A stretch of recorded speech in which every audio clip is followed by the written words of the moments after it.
What's this? I was 5'2". How long is it supposed to be?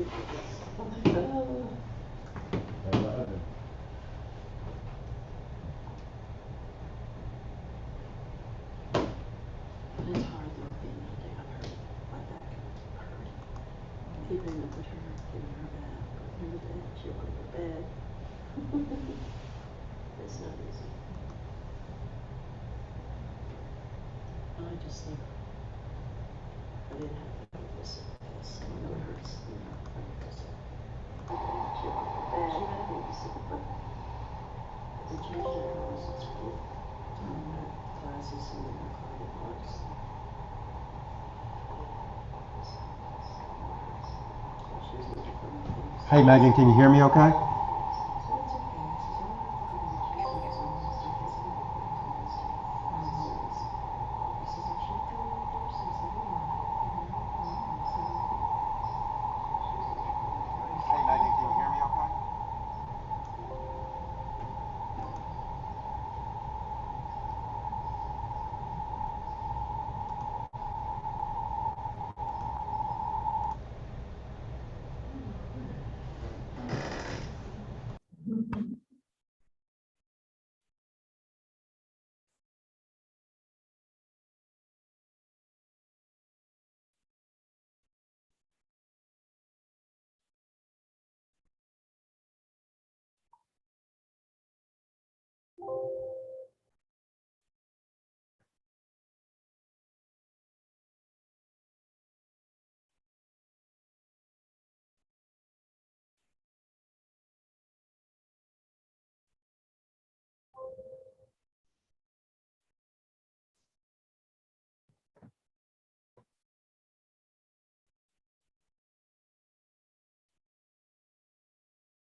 They put everybody in timeout. You know, I don't hear anybody. Nobody's saying a word. I said, sit down and be quiet. Yeah, be quiet.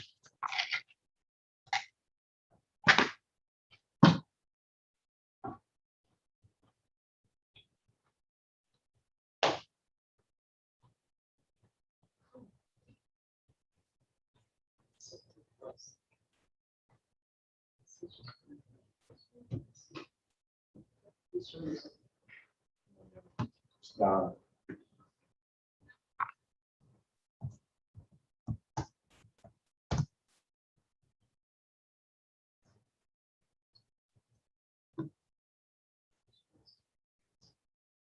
Stop. David, can you send the link to Donna Davis? Uh-huh.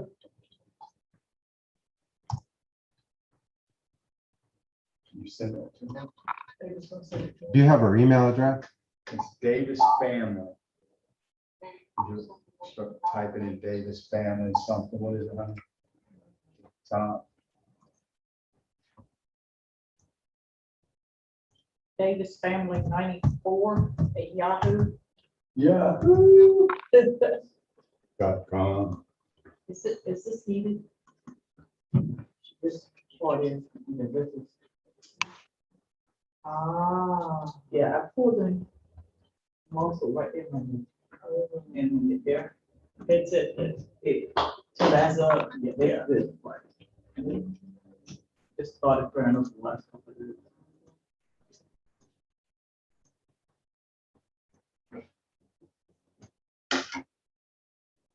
What's going on here? I just lost my.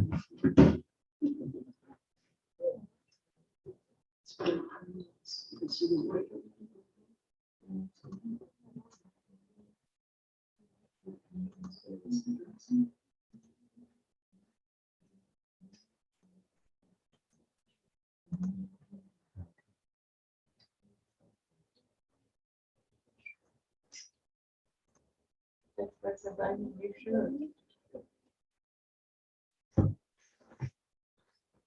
That's worse than that. It is. And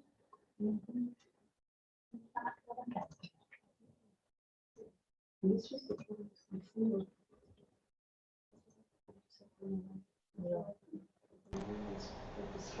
Yeah. Huh. I hate looking at those. I can never get by with it. Bill knows it's everything. There's some of the wild animals in my backyard, I tell you. One of them got one of my cat, had to take him to the emergency, in Cincinnati. Yeah, so we bought a trap, and my son's gonna set it up tonight. We think it's the raccoons because they don't bother with the groundhogs, they just look at each other and, they don't bother with the deer. Carry on. I'll be in the area. Do what now? I'll be in the area. Okay, all right. So he got a trap to catch the raccoons, you take it down to the store and release because they're gonna take the cash. So there's some deer in the backyard. There's a deer. Yeah, we had those four in the yard across the street, so they come out, There's a they've monitor been in base, that yard we get deer every day. Mutual Longhouse Wild King. for almost a week. Dun, dun, dun, dun. They come and eat National the, Geographic. they come and eat the acorns. Yeah. They come out in the morning, they come out in the afternoon, and the cars go by, and they just turn around and look. I mean, I keep the door, they were beating on the, you know, trying to scare them away. They just come around, look at you, and just keep on eating. They don't mind, They don't care. they don't mind you. We had 8 one time in our backyard, but now there's just 3. I've got a BB, I found my old BB gun, I'm gonna have to buy some BBs and start shooting them in the butt. Get them out of my yard. Yeah, so they put this is so funny. We had This cone, boxwood you know, blight cone, go around Yeah. in Martinsville really bad. Yep. I mean, it was killing every boxwood. I mean, just, they brown up and died. Yep. Of course, people kept saying deer do that. It's the parasite is transferred. I never heard that. It's Deer. a fungus of some Yeah. sort, but Well, it was just, I mean, boxwoods dying, and I've got 3. Uh-huh. Instead of a comb, we 4. put that on them. 4. Instead, because you have to have stitches. So if you're looking at my house, they're on this side, and they go down, and And they were in front of our house when we first bought them, and I moved them. And I have taken really good care of them, and now they're it's amazing to get them that big. They're Yeah. No, we huge. bought it online. It's like they provide such a great hedge. Uh-huh. And so I kept them up off the ground so I could get the leaves out. That's and the all that main stuff. thing, yeah. So, I've had people ask me, how come your boxwoods didn't die? Part of his ears get split. And I said, it's because I got 4 angels on the 4 corners of my property. They all kind of look at me really funny like, Yeah,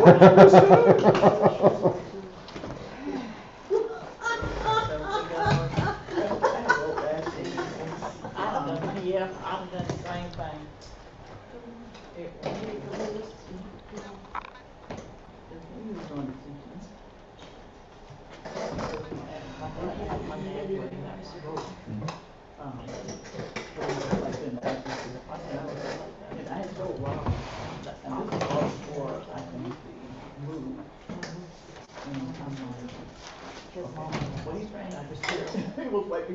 That's awesome.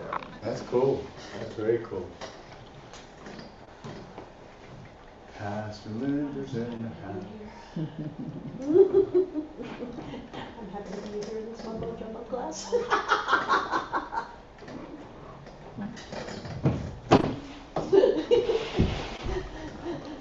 Those are the words I got today. I'm not touching now. What did they decide? Yeah, how's everybody doing? I've not heard another word, so I think it's. Does anybody know who Rivers and Roads Somebody Collective said is? something about- They're asking to Hold join. on. Who? Someone said It something. says Rivers and Roads Collective. Ask who they are. I'm sorry, I'm doing this one. How's everybody else doing? we're getting there. Okay. But his blood pressure is, I think we're on the path that's, yeah. Email it. Blood pressure medication and, they're putting him on the nighttime, with the daytime. Okay. And, doing better with PT days. Good, okay. And they would What's say- up, bro? What's up, brother? How you doing? I think they're on How about How's Friday? training going? It's going well. Is it? It's going well, yeah. process, but they're doing I'm, Very. I did, in the Hickory area. 11 right last in Saturday. Hickory This area. is supposed to be 14. You know, it's just, Any pain though? No. now when I'm running, I don't feel anything.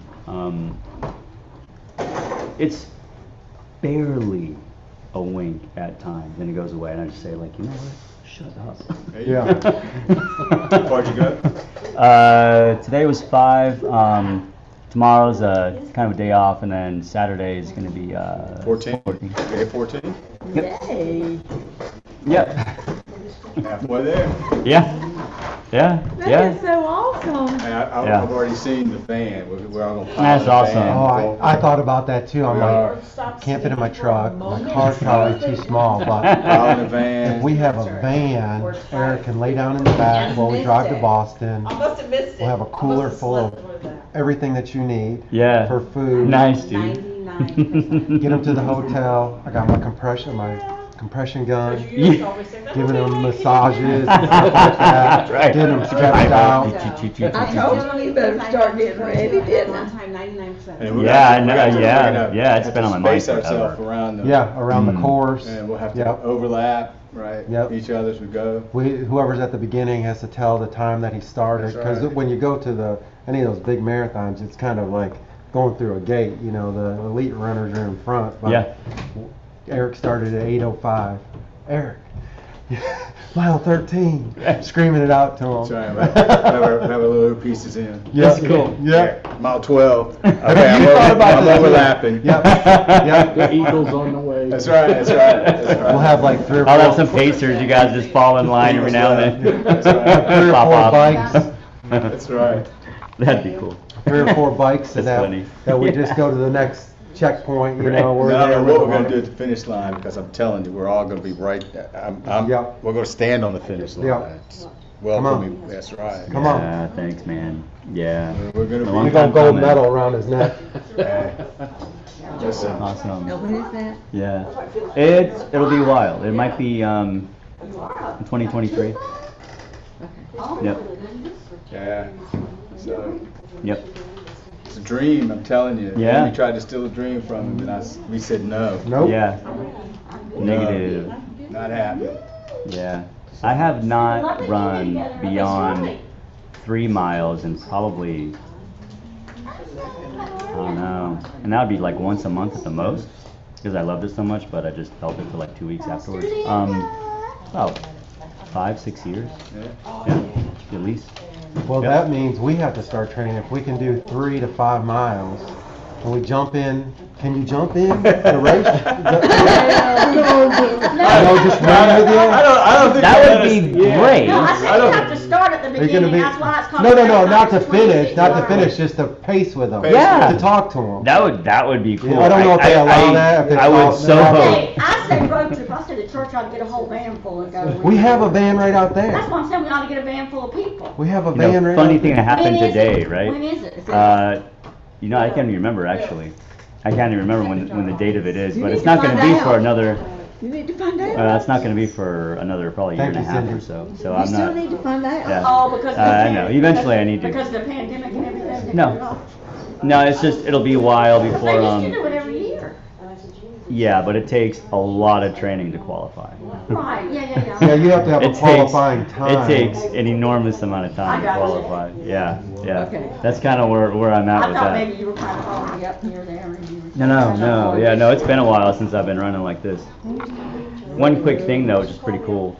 today I just happened to be going through like LinkedIn, just connecting with some people, right? Just within like running kind of stuff, right? And the second guy I saw was the president and CEO of the Boston Marathon, right?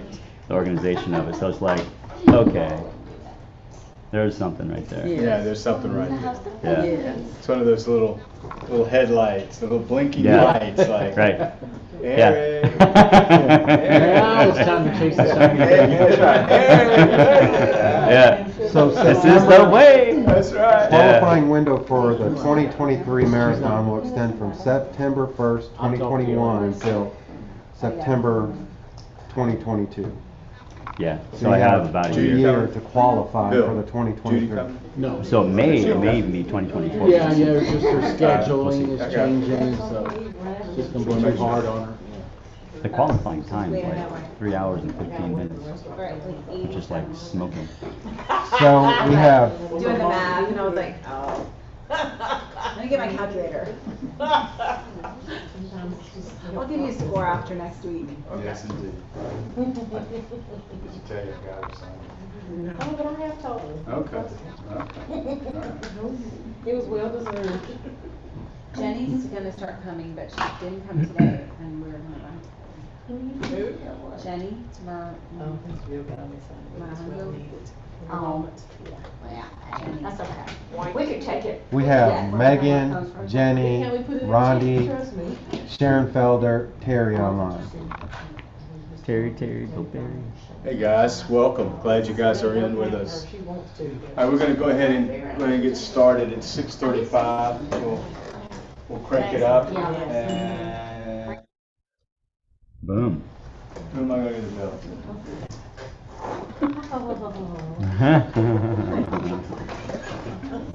So, guys, welcome in. Glad you're here with us tonight. This is the third week, if you believe it or not. We're really kind of pressing into navigating emotions and really trying to learn and understand how we process all of this information that's coming at us, and how do we take all of that information and process it really from the right perspective, and not let the circumstances or not let the events that are going on around us really then dictate our emotional reaction or our mood. Remember we talked about mood last week, and I think it's really important that we really understand that I believe Holy Spirit gave us a clear directive. I'm going to continue to repeat this over and over, that we'll never rise above the level of our immaturity, right? And so this is, and I believe that what happens to us while we stay so immature is because we really don't know how to navigate emotionally the events that are going on around us, and we then allow these things, these emotional reactions, moods, things to set up within us, and as they get into our soul, they become like thistles in our soul, and they just attract things, right? They attract other things, and you know, it's kind of like the Aesop fable. We started the class with the fuller and the soot. You know, I can clean all day long, but you know, as long as you're there, you're gonna make it dirty. And I think that's what kind of happens to us emotionally, is if we're not careful, you know, we allow our emotions really then to run away with our soul, with our mind, our will, the way we make decisions, the way we think about ourselves, the way we think about God. It just really, it clouds everything, you know, and especially if we're in this place where we're just up and down all the time. We're good, we're bad, we react to things, and we lose it. You know, we lose it in anger, we lose it in fear. And remember, we talked about last class, sort of at the end, as we started the test, and we're going to go through the test, and we continue going through the test, that really all of these things really are just fear-based. Everything is fear-based. And what we have to learn to do is we have to learn to recognize that. And we have to learn to understand how fear really works in our soul, and fear causes us then to react to things. And we tend to overreact. And remember, moods can sometimes be just sort of this unrealistic kind of expectation about the events and circumstances, and then we have an event that really hampers us, or we're angry, or we're fearful, or we're anxious, and because of these things we can get into these really sour moods. We can get edgy, we can get moody, we can get sort of demure, we can get really pensive, we can get sullen, all of these things can begin to happen to us, and these moods then begin to affect the way we see things, right? And so we have to understand that we can also then use our moods to manipulate people as well, right? We can use that as a form of manipulation. So really what we're trying to do is we're trying to learn, we're trying to navigate through life in such a way that we don't allow the external stuff, right? And there's always going to be external stuff, okay? The world is going on around us. There's always going to be stuff going on around us. And we have to be able to navigate and be in a position that truly, as Paul said, I'm in the world, but I'm not of it, right? I'm here. I get it. I understand. And listen, for as long as you're on this earth, there are going to be people on this earth too. Really? Right? You're not the only one here, right? And there are people here too. And so, as Denise and I are fond of saying, that people are people who do people-y things, right? And they're just, sometimes people are just going to be people, and they're, we don't understand what their event cycle is during the course of their day or their week or their month, and we end up sort of in a position where we're either the straw that breaks the camel's back, or something has broken their camel, and we end up getting the sort of the response to the straw that broke the camel's back. Whatever, right? I mean, that's always going to be there. That's always going to happen. It's always going to go on. I wish it wouldn't, right? I wish we could get to the place where that doesn't happen. But it does. It happens. It happens frequently. It happens often. And yes, it happens in the church. This isn't a worldly thing, right? This happens in the church as well.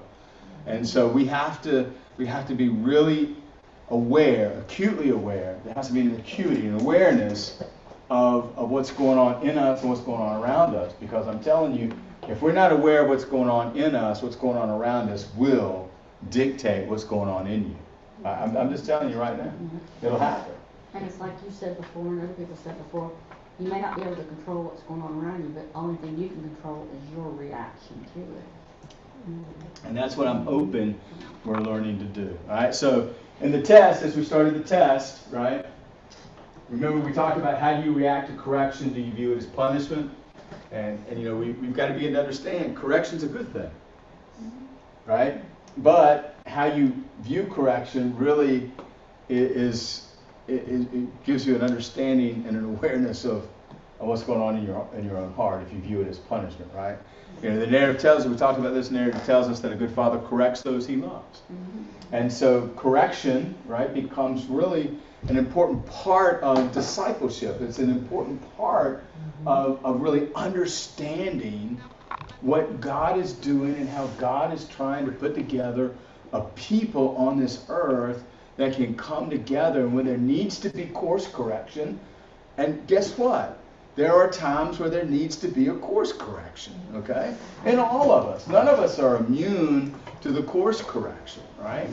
And we have to be courageous enough in our soul, in our heart, that if we're in an environment, right, that has many teachers but not many fathers, but has true fathers that can come along and say, hey, we need a course correction here.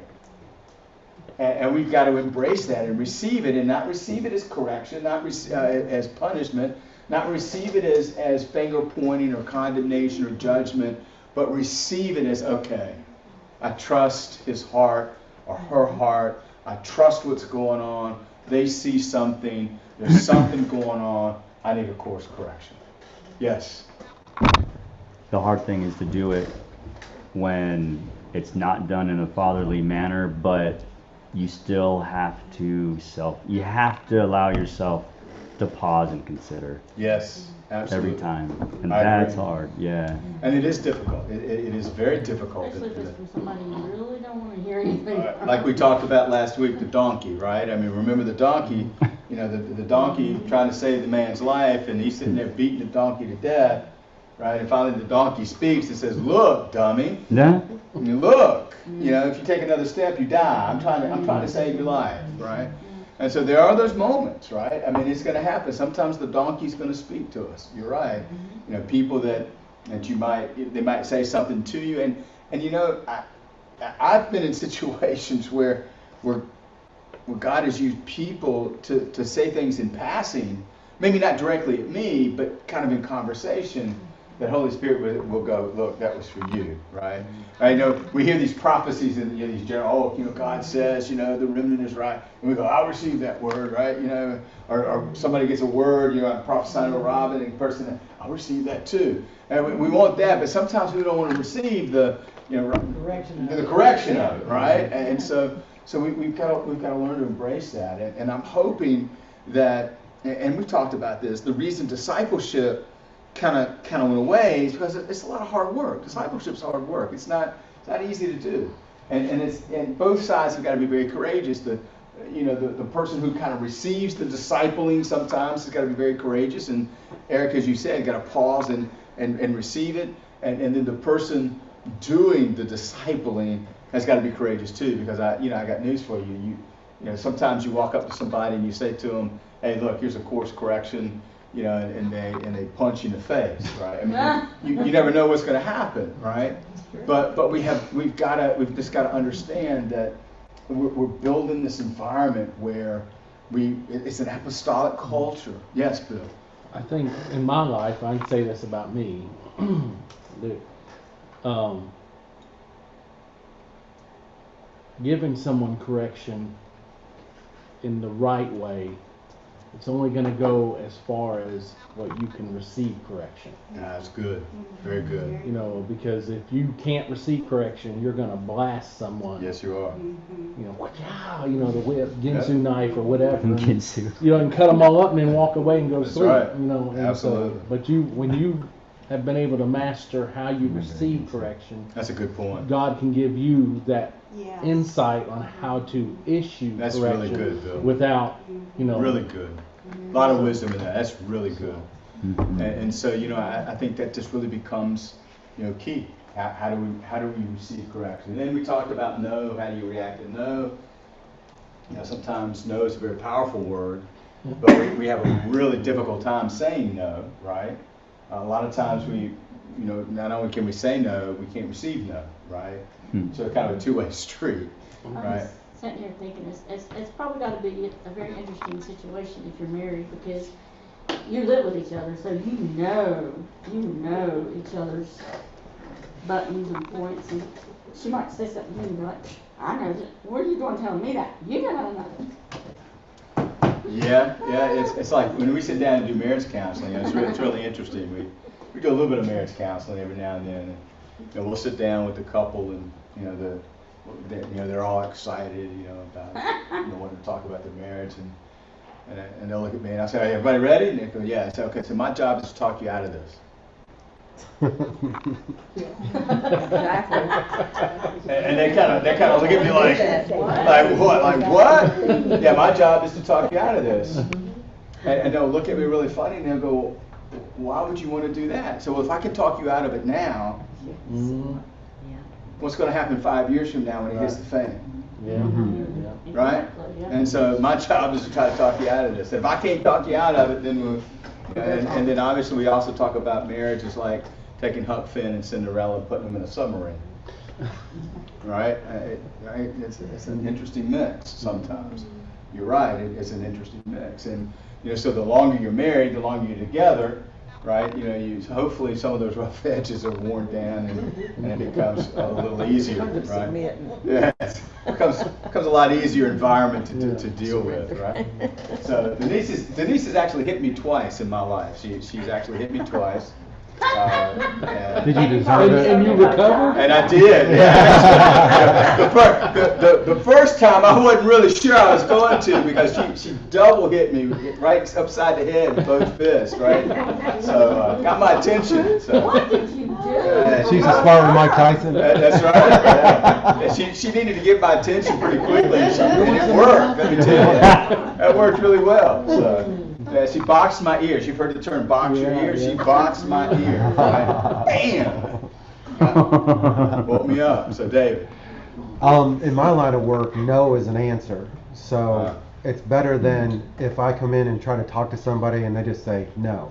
That's better than waffling. I don't know. Let me think about it. Let me get with my manager. You know, if it's undecided, just tell me no. Right. And, you know, I have to hear no a lot now, but it's an answer. Yeah. It's better than not knowing where you stand. Absolutely. And then, hey, 6 months we'll revisit it. We'll do something else. So. And so, we find that in dealing emotionally with people sometimes, and being relational and trying to disciple, that passive aggressive thing that comes out a lot is in that, well, I don't know, let me think about it, I'll get back to you, let me pray about it. Right, yeah, all those kind of things. So it really, some people don't like that direct approach. Some people don't like it, right? And a lot of reasons people don't like the direct approach, they don't like the truth, is because they like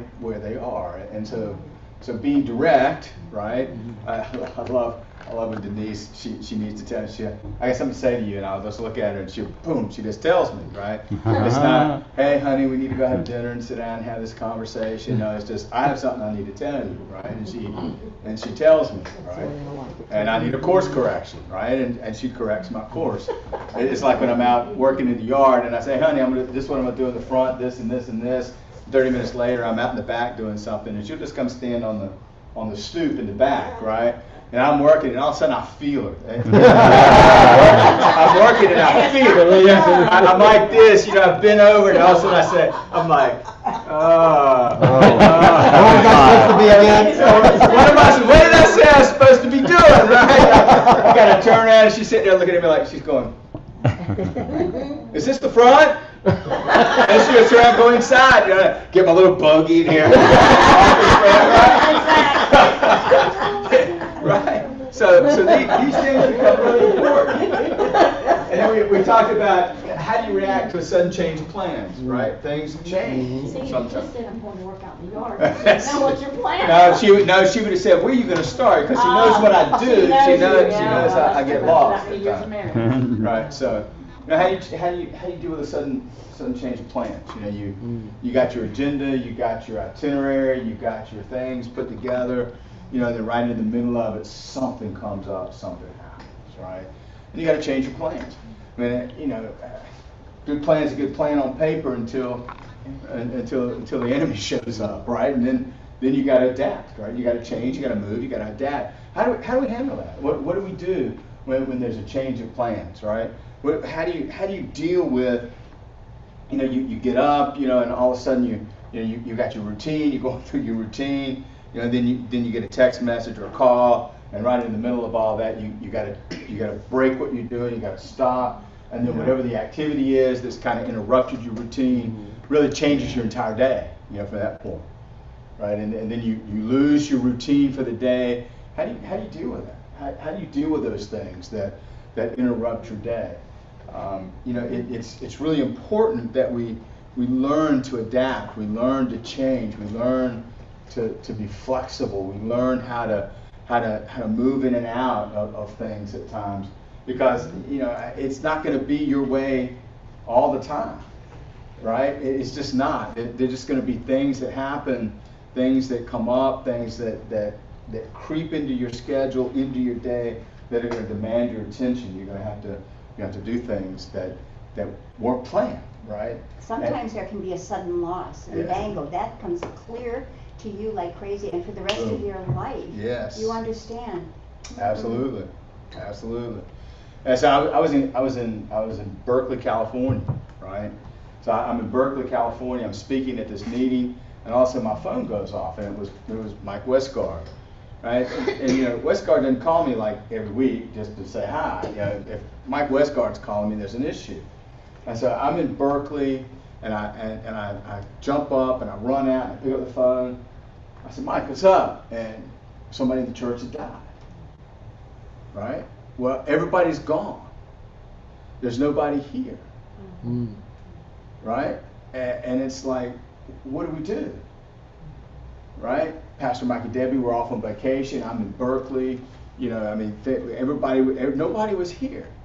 And I'm like, okay, well, I'll change my plans. You know, let me get this done. I'll come home and I'll meet with them. You know, tell them I'll be there Friday night or Saturday morning at 10 or whatever. So, you know, sometimes you just have to change everything that you're doing in order to meet whatever's happening, whatever's going on. So how do we deal with the sudden change of plans, right? I mean, to me, that's one of those. I should have put up there for us guys. How do you handle getting lost when you're driving? Right? Oh. Right? I mean, thank goodness we got GPS now, right? Turn up, pull over here and ask him. No. I can do it. I'm not lost here. I'm following the sun, right? I'm reconnoitering. I got my Which then turns into the North Star. Exactly. Yeah. No, absolutely not. We're never lost. It'll be a lot better than wasting time. Thank you. I'm not married and I know that. In that. What's the adventure in that? 4-hour trip takes 7.5 And you're together. Yeah, you're together. Right, yeah. It's just a lovely time. That's what center console is for. See, you had to open Pandora's box. Hey, I speak truth. For 3 hours. So how do you deal with change? Right? I mean, I keep hearing people all the time say I don't like change. Well, I got news for you. That's all the constant in life is change, right?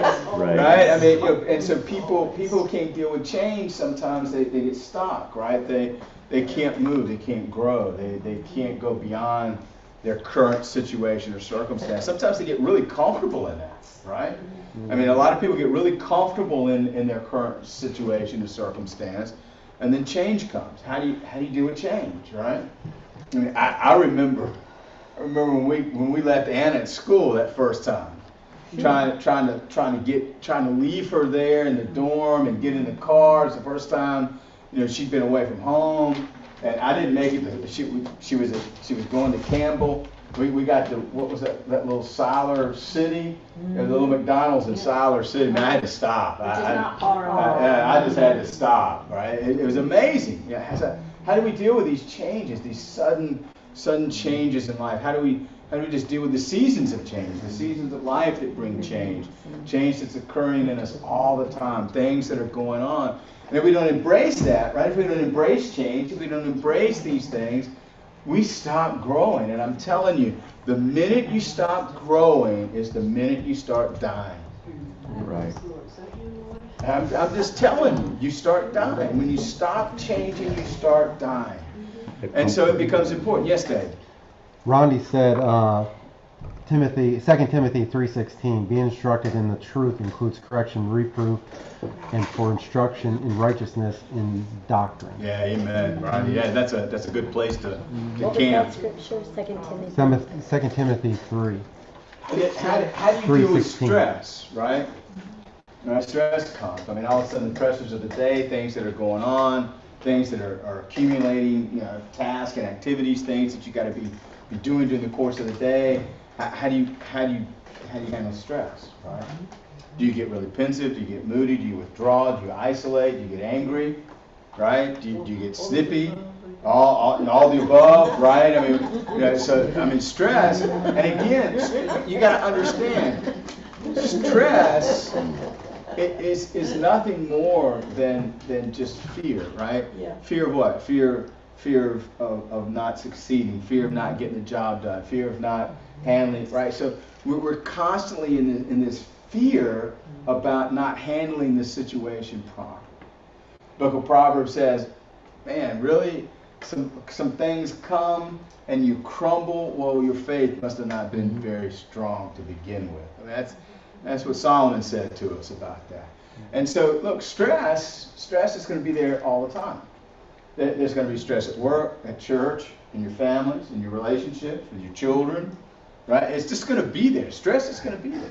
You're never going to live stress-free. It'd be nice if we could, but. Die and go to heaven, right? You get to heaven, there's no stress in heaven, right? Now, we understand from first year, right, that we're supposed to be able to bring heaven to earth. And if there's no stress in heaven, there should be no stress here. Stress here in you, right? Stress is going to be there. Yeah. How do we manage it? How do we navigate it, right? It's up to us. Listen, what's out here in the world, what's out here in the natural and the lesser, it's always going to be here. Remember, we started a little while ago saying, look, I'm in this world, but I'm not of it. And so you've got to understand that there's going to be stuff. There's stuff, right? And it's just every day. You're going to get up every day, and there's going to be stuff that you have to deal with. Right? Boss, meeting, presentation, travel, right? Things that are going on. You might have your own business, the stress of making payroll, the stress of making your business work, the stress of every day doing the same thing, getting out, walking in the rain, in the heat, and all of these things. You've got sales quotas. We all have things that we're up against, that we're working through and working on. Listen, stress is there. It's always going to present itself. But the reason stress is there is because you fear you're not going to get your sales quota. Mm-hmm. Right? I mean, that's what happens. Fear drives stress. And so when we're afraid of things, when a little bit of stress comes along, right, it's just exaggerated. And especially if we haven't dealt with things in our own soul, if we got those thistles in our own soul that we haven't cleared out, a little bit of stress goes a long, long way, right? It's not Grecian formula, it's just a little bit of stress can go a long way, right? And remember, like attracts like, and so you get that stress thing going, fear fueling stress in your life, and it's just like it just compounds, right? Have you ever been in that week, where you week starts off as a little bit of stress, and by Friday, it's like all you want to do is go crawl under a rock, right? The prophet went and found himself under the tree and said, just let me die, right? And the angel had to show up and say, what are you doing here, right? And he said, they're after me, they're going to kill me. And he's like, shut up, will you? It's a cool story, because the thing I like about the story is not only did he say, get up, wipe your face off, eat something, get your strength back, and guess what you're going to do? You're going to go back the same way you came. So even though the prophet had run and found himself under the goad tree and wanted to die, right, when the angel came, right, the angel said, okay, stop it. This is not where you belong. And oh, by the way, you're going right back to where you came from. Yes? I find that 90% of my stress comes from poor preparation. Yeah. And that is all on me, and then the other 10% is my wife. But. She's not here. Let me write Okay, that she's down. not online or anything. I'm a leave her. Yeah. She's not on. Right. She's not on the call. Rodney said, if you're asking to be discipled, you're admitting that course needs to be corrected, and don't get mad when the correction comes. Yeah, that's good, right? Yeah, That is man. good. So this little orange box here, this is where it starts really getting nitty gritty. Are you easily offended?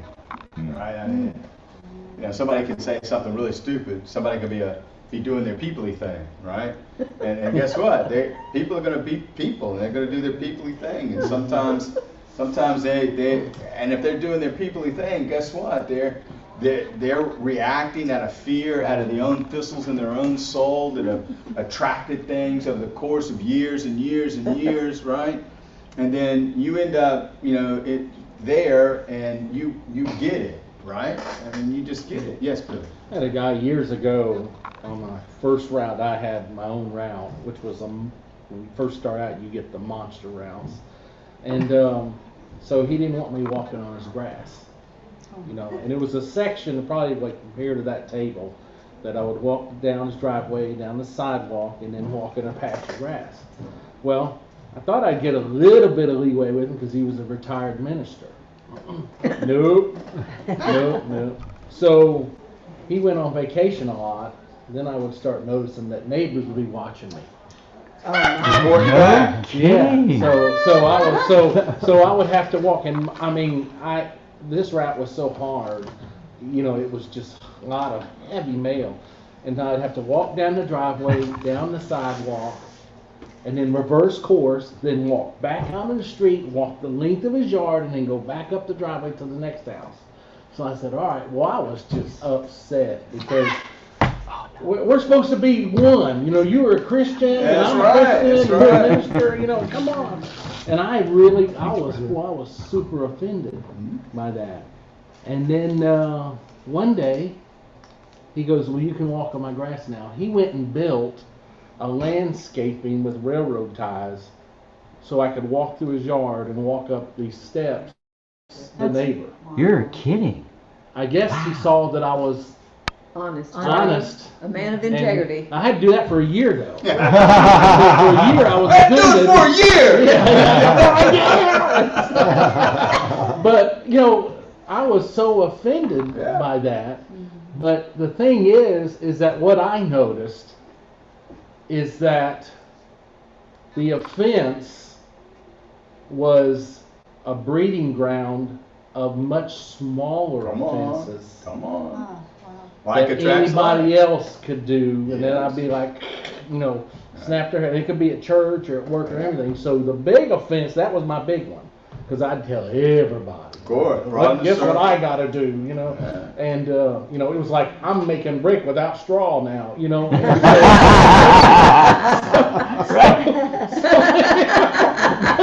That's great. But anyway, I'm working with mud. but I started noticing that smaller offenses Yeah.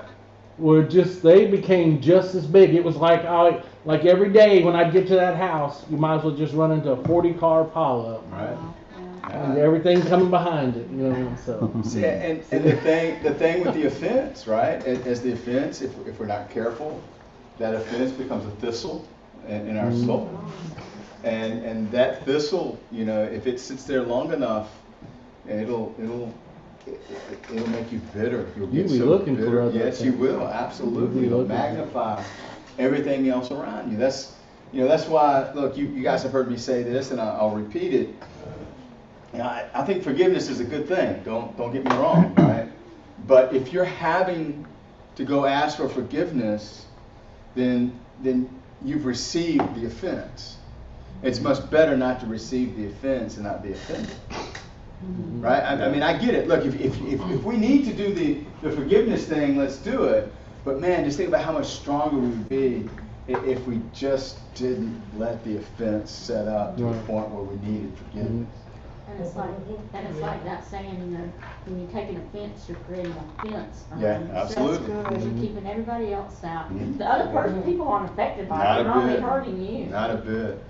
And so offense really becomes one of those things that if we're not careful, it'll build offense. But more importantly, what it does, it really produces isolation. Right? Offense produces isolation. And you guys have been around me long enough to know how I feel about isolation. So when we isolate, we separate, right? I'm offended, we separate, right? We isolate. And that place of separation, right? You've heard me say this 100,000 times. Our adversary loves the void that separation creates. And what he does is he fills that void with suspicion.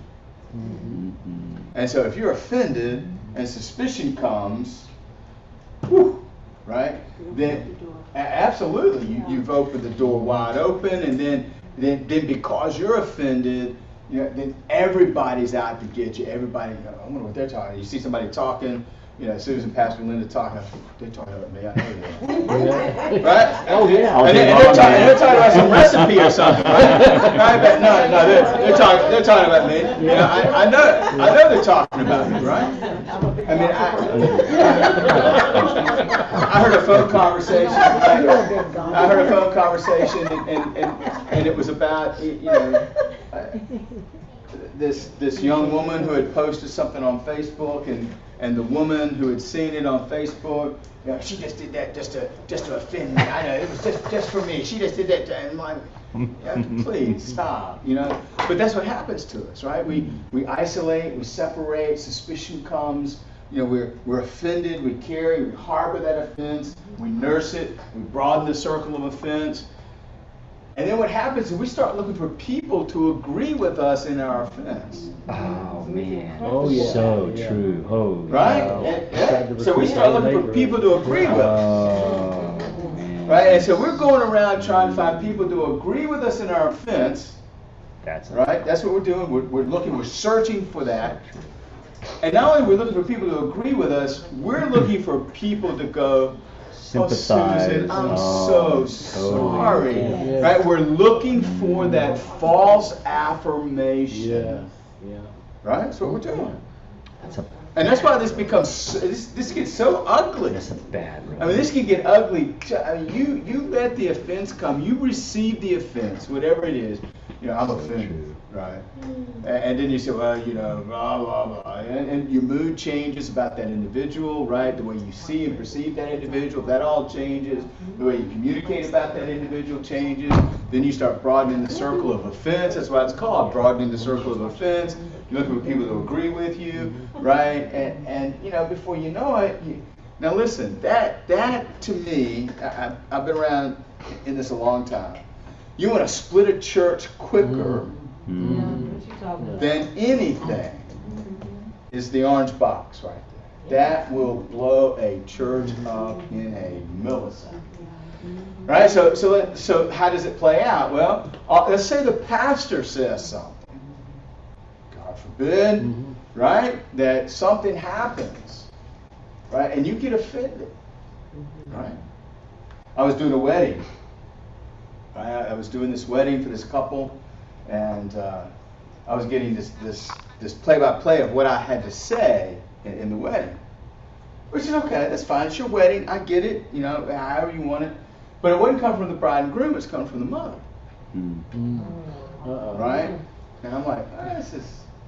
It's a little weird. So anyway, you know, I had to, and so before the wedding, I had to run my vows and everything by her, right, to make sure she approved of it.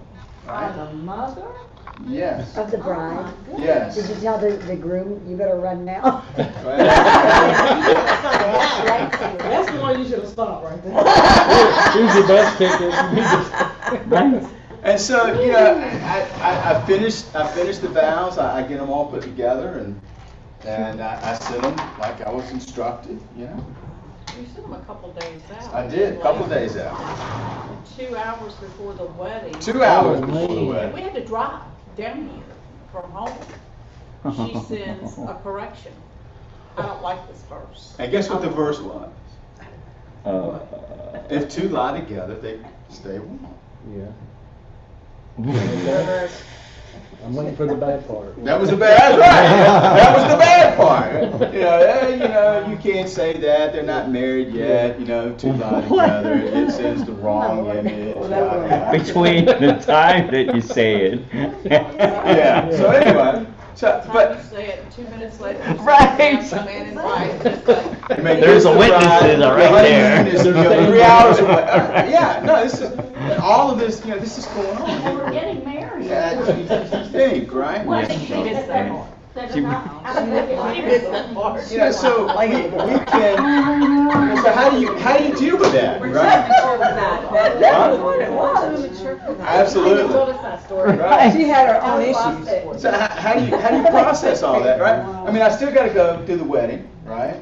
And then I get there, and she pulls me aside and she says, you know, you really need to make this really jovial and happy. You know, we've got people here who don't know who God is, and you know, this is their first time in a church, and you know, you really need to do it this way and that way, blah blah blah. You know? I would have to say, let me talk to the bride and groom and do what they want me to do. And so, here we are, in the midst, the church is full, we got this young couple, getting ready to get married, right? On a Monday, no less. On a Monday. Let's just throw that crazy out there. On Monday. Doesn't sound like, you would have said no like a long time ago. And so if it weren't for the two young people getting married, I would have said no, right? And so then, how do you not, I can't let that affect me, because if it affects me, right, the characteristics of the kingdom emanate from its king. You're going to put that pallor all over these young people as they're getting married. Yeah. And I refuse to do that. Yeah. Right? I said, I'm not doing that. I am not going to let all of this stuff affect me, right, so that affects them. Right? I wasn't going to let that happen. And so we come out of that, and then what's interesting is, sometimes, we get guest ministry, and this is another story that's happened, right? And people come in, men and women that are doing things, and all of a sudden we're in church one Sunday, and this minister is up there, and she says, I can't believe they did that freaking thing. Right, okay. They haven't been in my class, obviously, right? And it's like, okay. Next thing you know, the pastor's getting a phone call, about this person saying that, and we had children there that hadn't been in church, and they shouldn't be hearing this kind of stuff from the front of the church, etc., etc. So is it any wonder how we get in situations, right, where things like this go on, offense occurs, right, and then all of a sudden Absalom shows up, right? I'm offended, and see what you got to understand, when you're offended and you separate, go back a couple years in class, Absalom's going to show up. And what is Absalom going to say to you in the midst of being separated and offended? You can do it better. No, you're right. You're exactly Go do your own thing. Go do your own thing. Yeah. You know how to do this. That's right. Right? You go do it yourself. And then in the midst of doing that, you're listening to Absalom, right? And then all of a sudden you start looking for recruits. Right? You start going looking for recruits. You want people, you want to spread the burden, you want to spread the offense, you want people to agree with you. And really what you're doing, you're really looking for recruits, because what you're going to end up saying at the end of all of this is, hey, I'm going to go down the street, and I'm going to start the first church of the offended. You can come with me. And you've poisoned the well now, right? You poisoned the well. And they all leave with you to the first church of the offended. I'm telling you, I've seen this happen repeatedly, over and over and over and over again. Now, I also am a firm believer, as you enter, as you leave. So can you imagine, as you leave with all of that offense and bitterness, and you start something with all that offense and bitterness, and the person who's in charge of that is still full of offense and bitterness, what is that work going to end up looking like? Full of offense and bitterness. It won't last long, but you've been through this process now because you've allowed offense and separation and all this stuff to set up, right? Listen, just get real. That happens in marriages too, right? You get offended at home, you start looking for affirmation from somebody else. And you don't think our adversary is smart enough that, at work, in the office, somebody, a female comes up, what's the matter? I've noticed you've been down kind of lately. What's going on? Oh, you found a sympathetic ear. Next thing you know, you start sharing your heart. You open yourself up and you start sharing your heart with a sympathetic person. And look, it could be male too. It just doesn't have to be female, or it could be a male too. It could be a female who's in this position that opens herself up to a male. And the next thing you know, because you've opened your heart and because you're looking for that false sense of affirmation, the next thing you know, oh, you're going to be okay, you're great, you're wonderful, you're awesome, you know, don't worry about that. And you know where that ends up? It ends up in adultery. That's how these things happen. This offense thing is ugly. Yes.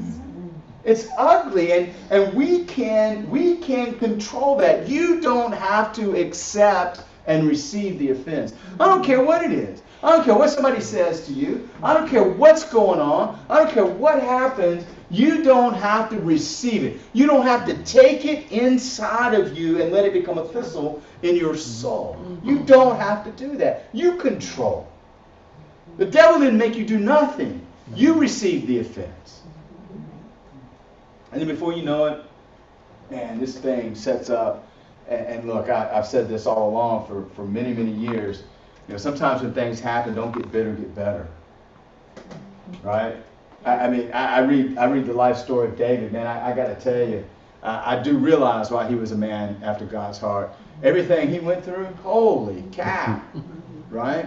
I'm not so sure I could have made it. You could have. It's just, you know, you read through that sometimes, and you know, we've been reading the Tale of Three Kings, and you know, there's a part in the Tale of Three Kings right in the middle of it. You know, a young soldier goes to find one of David's mighty men that are still there, still alive. Rehoboam now is the king, and he goes and he knocks on the door, and the old guy comes and he says, "Man, I want to know about David." He said, "Really? You want to know about David? Well, let me tell you about David. He cried a lot." Yeah. No, he was the great and mighty king. No, he cried a lot. He was a broken vessel. Yeah. Can you imagine that? And so what happens to us, man, if we're not allowing ourselves to go through this process, and it is a process, and it's a process to break us, to crush us. Well, that sounds really good. Aren't you glad you came to class tonight? We're talking about we're going to crush and break you tonight, right? But listen, it's that process, right? Out of the crushing of the grape comes the new wine, right? Out of that process, out of the waiting, right? The waiting. God is in the waiting, right? As we understand seasons and time and what's going on, and we understand seed and harvest, and we embrace this process of understanding how that works, offense can't set up. When you begin to view and see everything as part of the process of getting you through Chronos to Kairos, to the opportunity of harvest, then you're going to look at all of this stuff differently. All of it. And you see, we let offense set up, and delay comes, and disappointment comes, and disillusionment comes, and then the heart grows sick because hope is deferred. I'm telling you, we do this to ourselves because we won't embrace the process and understand how seasons and times work in our lives. More on that Sunday, but anyway. How about this? Do you take things personally? Especially a joke that's directed at you. Ooh. How about that? Have you ever been in a locker room? I've been in a lot of locker rooms in my day, right, as an athlete. And I got to tell you, you can't be thin-skinned and be in a locker room. That's not going to happen. Now, if you're thin-skinned and in a locker room, I hate it for you, right? It's tough, man. You know, it's not for the faint of heart. It's not for the weak. Right? It's a full contact sport. So is life, by the way. Life is a full contact sport too. Right? And the church is a locker room. And the church is a community of people who have come together for purposes bigger than they are. Right? Listen, there's an adversary out there that doesn't like you, does not like you. I'm telling you, doesn't like you. And not only that, doesn't like what we do here. And if he can get in here somehow, right, and cause division and separation and strife and all this other stuff, he can stop this in its track. I mean, Pastor Mike grabs me all the time by the head, man, don't fumble the ball, don't fumble the ball. We talk about don't fumble the ball. I bet we tell each other that 50 times a month. Don't fumble the ball. Too much at stake, right? And then here we are. And then all of a sudden you're in a group setting, you're at the men's meeting, right? You're sitting there at the table of the men's meeting having a good meal, good hamburger, good cheeseburger with some really good greasy fries with a lot of ketchup on it. You know, a real man's meal, right? We saw that commercial. A man's meal, big portion, man's meal, big, yeah. And you're sitting there eating your man's meal, and all of a sudden you become the butt of a joke.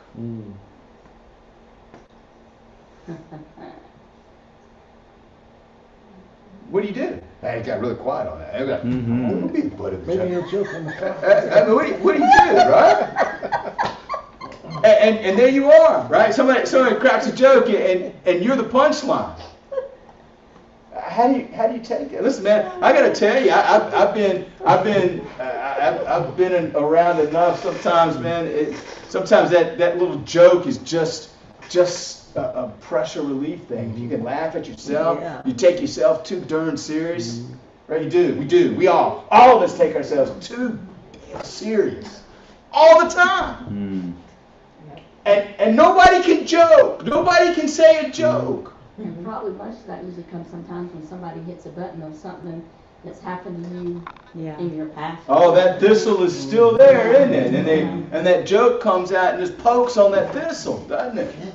Instead of just receiving it as what it is. Man, if I'm sitting there eating a big man's meal and a bunch of guys around and somebody cracks a joke about me, I'm laughing about it. Because that's what it's intended to do. It's just a joke.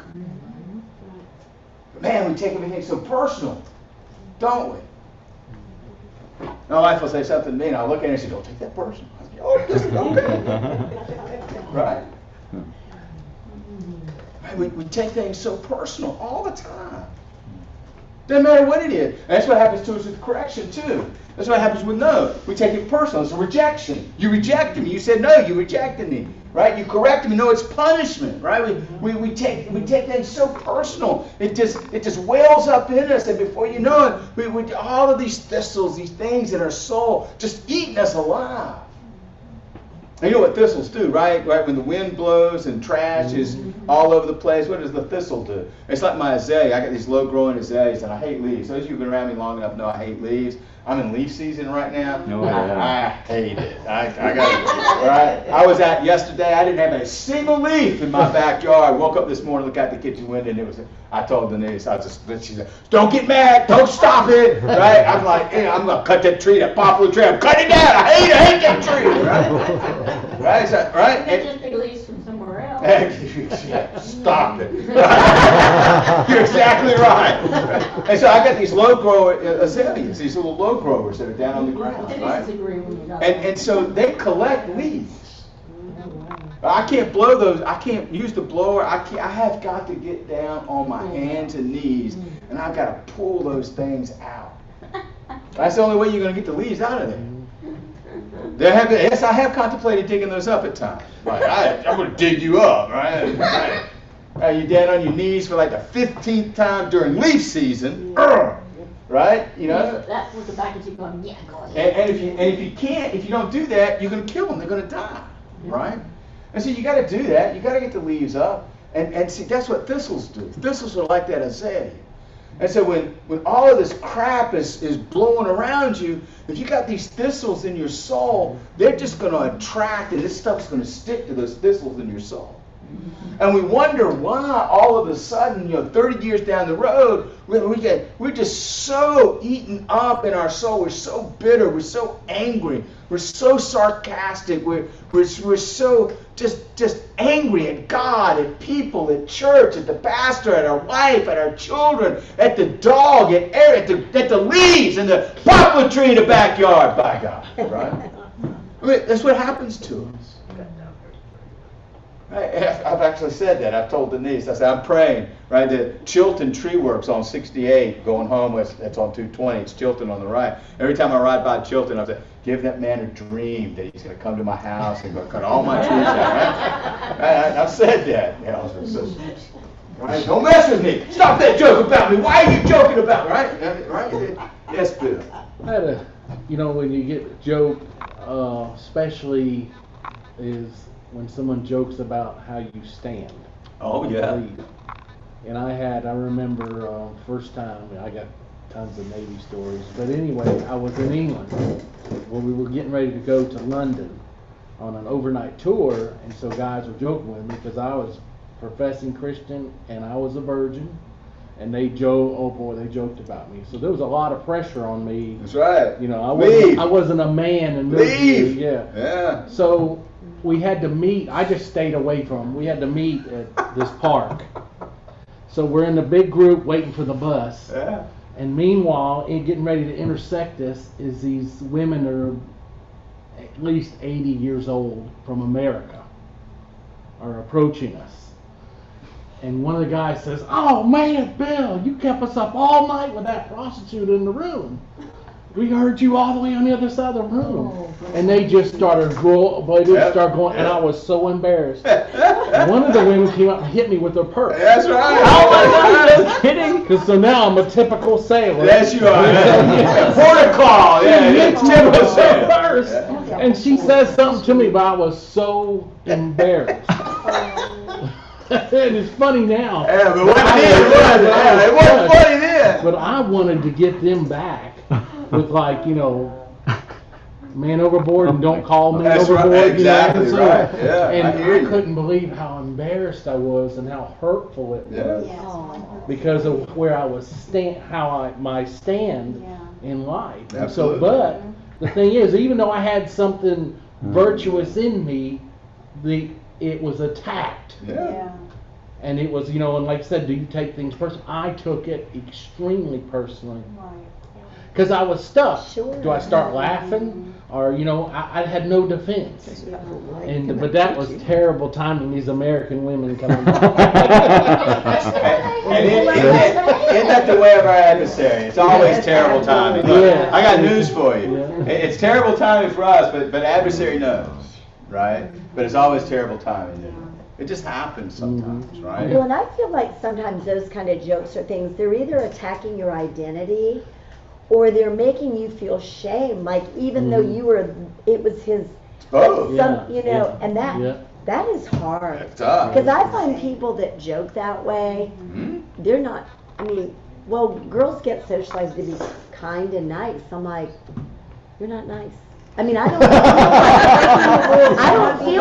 don't take offense. I'm like, you're not nice. That's right. You got to deal with yourself. Sugar and spice and everything nice, right? Yeah, So where do you go with that? Because I believe you feel that way. I think people that are harsh like that, they're hurting. Of course. Well, that's And they know truth, Romans 1, right? Right from wrong. So anyway, but where do you go in that? Because see, I'm kind of more the not on my watch, but Pastor says when you're the butt of the joke, you act like a butt. Sometimes you do, right? Yeah. But the big thing about it is how the adversary can use it is that I grew up a childhood sexually abused. Yes. So when that happened, that brought all that all and you talk about a rage. Yes, absolutely. Did you say for you or someone else? I'm It sorry. was for me. Oh, And so when I came wow. from that history and then someone brought that up, that I did something that I hadn't, that I didn't do, that brought that up. And like I said, I could have killed him with my bare hands. Of right course you there. could. Yeah. I mean, right there. Glad you didn't have your sidearm with you. But Susan, that's what you just hope, though, that people would walk in love. Because, the last thing I'd ever want to do to be funny or whatever is to hurt someone. Because you don't know the depths of their heart. You don't know their story, we're called to walk in love. we are, yes, but when we are in a situation where that's against us, right? Yeah. Right? That love has to be enough. Then walk in love. Yeah. You see what I'm saying? Yeah. That keeps you from being offended. Yeah. So you ask the question, what do you do with that? You answer it yourself. You walk in love. Yeah. Right? You cannot receive the offense. If you receive that offense, I'm telling you right now, it will become that thistle in your soul. But the flip side of that, God will use those things for our good too, Mm. because even in your Yeah. situation, you know, God would use that because obviously there was a vestige there Yeah. from being sexually I molested. had to take it somewhere. I And had so, to you know, there's approach that somewhere. vestige there that God wants to heal. Well, it And wasn't our, until you know, later. and our reactions, you know, because we react to things, you know, because the hurt or whatever, or the memory, whatever it is, it's still there. But God loves us enough, you know, these things happen, He works it, He can work it for our good That's if we right. allow it. And doesn't the And we narrative give say? it, you know, give those things Yeah. to Him, because ultimately He's after our heart. And anything that separates us from Him, He's after. He's after those things, how we respond and what we do. Sorry. And no need to say sorry. And so, does the narrative say then that He will take even those things that were intended for our harm and use them for our good? Yeah. So this goes back to understanding the process, right? So what happens to us when we don't understand that, right? We don't understand the process, and these things begin to come up, right? Right? We, instead of embracing the process and knowing that, look, God is after our heart. He's after these things, these thistles in our soul. He wants them out of our soul. He wants us to deal with them, right? And so we get the opportunity to do that. But you see what happens to us now. When was the last time you were taught that you're the butt of the joke is really good for you and is part of the process, right? And let Bill I Character. I mean, can you, right? I mean, and so what happens is, remember, we've got perspective, we got information and experience, right? And so we've come this far through this thing, and to change our experience in these things, we've got to change our information. And so part of the answer to your question, Susan, not only walking in love, which is very important, but it's an understanding of the process. We don't understand the process. Yeah. And so we read these scriptures sometimes, but we don't embrace the truth. Listen, nothing's wasted in the kingdom. Nothing. There is nothing wasted in the kingdom. Amen. Right? And the narrative goes on. Not does it say don't be offended by these things, right? Whatever's intended for your harm, He'll use it for your good. He also says that when you're healed, you turn and minister to those who've been through the same thing, right? And so we don't understand, and the reason these things affect us so is because of our perspective about the process. We don't understand the process. And we view all of these things as the devil, as bad, as wrong, instead of going, okay, wait a minute. Let me embrace this process. Let me work this thing out. Right? See that there's a difference in the perspective, and that difference in perspective comes by understanding information differently. See what I'm saying? And so this is really important. So discipleship, right? Discipleship now is learning. Okay, well, wait a minute. This thing's happening. This event is going on in my life right now. Instead of reacting out of the lesser to it, we understand, God, what are you working on, right? Yeah. What is it, God? What is I'm going to embrace this process. God, you want something better out of me. You want something out of me. Whatever's separating, whatever the thistle is, whatever's going on, you want that. And we've got to embrace, we've got to look at this in an entirely different way. And we've not done that in the past. Every time one of these things comes, oh, it's the devil, this thing's horrible, it's bad, it's bad. And we go right into the pejorative, right into the lesser, we react to it in the lesser. Does anything in the lesser ever connect us to the greater? Ever. Never. And then we stay there, and guess what? The thistle doesn't get fixed. It stays right there. And think how Satan can get in there and work it. Right? You've been very patient. Yes, ma'am. Well, to the soonest point was, like, the enemy comes, but also, so we have a thistle and it attracts the junk, but where's God in it? What does He want to do? I just remember learning about herbs and they, like your medicine comes too. Mhm. So in that circumstance, your medicine is there also. Yes. And then the point of healing, God doesn't just allow the enemy just to come on you. And I just, like with the cows in the pasture, like what they need starts to come also, because it's depleted. So the medicine for the depletion actually is what pops up, and so it's this little cycle. And so I know herbs do the same thing, but so I just was thinking about that. But I was before that, you were talking about the butt of a joke, and so you said everything rests on fear, and I just saw that shame. We don't want to feel the shame. Mhm. We are afraid to Yes. feel the shame. Yes. So Oh, yeah. that's Absolutely. we're just doing anything to avoid Yes. that. Fear. Yeah, absolutely. Yeah, that's true. But you see how all that works, right? So can we get to the point, right? I mean, so we take a different approach.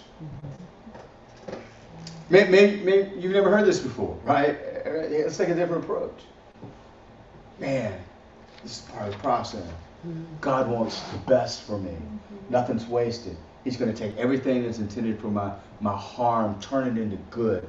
Everything about God is good and absolutely perfect. And all he wants from me is to enlarge my capacity to contain more of him. And if there are thistles in there, if there are things that are blocking my capacity to contain more of him, he wants it out of me. Let's embrace this process now, instead of looking at this process as so horrible, right? We always go to the pejorative. We've been trained for so long that when something negative happens, something comes up, there's a situation, we automatically switch to the pejorative. Automatically. We've got to stop doing that. The pejorative is not in the kingdom of God. Right? It's not there. And we've got to stop doing that, because when we do it, you're not going to receive your medicine. Right? I told you about this. I posted one time on Facebook that even in the darkest recess of our soul, in the darkest place of our hurt, God is right there. Right there. Doesn't matter. He's right there. Will you explain that, please? Right? God is light. And I'm like, you missed the whole point. Right? And so God can't exist in, yes, he can. And as a matter of fact, that's where he wants to be. He will be in the deepest, darkest, ugliest part of your soul. He will be right there. Listen, Psalm 139 says it, right? There's not a place you can go that I'm not there. Yeah. You can't even go to hell, right? You can't. That's what it says. I'm right there. And so we've got to we've got to flip the narrative as we talk about, and start receiving these things in a different way. How about this one? Does your external environment affect your mood? Right, your mood, right? Remember the mood rings? Right, Yeah. yeah. No, Yeah, mood ring. Remember the mood ring? Yeah. Right. You know, Let me see. That was a, Right. yeah. Guys didn't wear them much, Sounds but you know, when I was like a freshman, 8th grade freshman, sophomore in high school, they were really big. Right? And all the girls would wear them, you know, and you know they would hand them to you, and you put it on, and it turned black or something. Right. It was rigged. I don't know how. I never understood how that worked. And you give it back to the girl, and she put it on and turned this beautiful shade of blue. Give it back, put it on, and turned black. And you're like, what is going on? Right? But right, so how does the external environment affect your mood? And you got to understand your mood. Man, it can flip back and forth based on the external, based on what's going on around you, based on circumstances. You can be up, you can be down, you can be good, you can be bad, you can be sullen, you can be happy. All of these things, right? I'm so downcast on my soul. Man, it's a mood thing, right? Bill. It's kind of like the image that I get is kind of like, and maybe more women than guys like to do this. You know, Judy likes to change sometimes things in the living room, or the bedroom, whether it's curtains or something, or get this or get that, and change it. Changes the environment. A lot of times it's what we decide to put around us. Yes, good point. Yeah, And we're allowed to absolutely. stay with us. Yep, absolutely. Well, yes, it is. Yeah, this is Just my lot in life. This is it. It's just not going to get any better than this, right? And so we see mood. We see how mood really then plays such a big role in the way we view the world around us.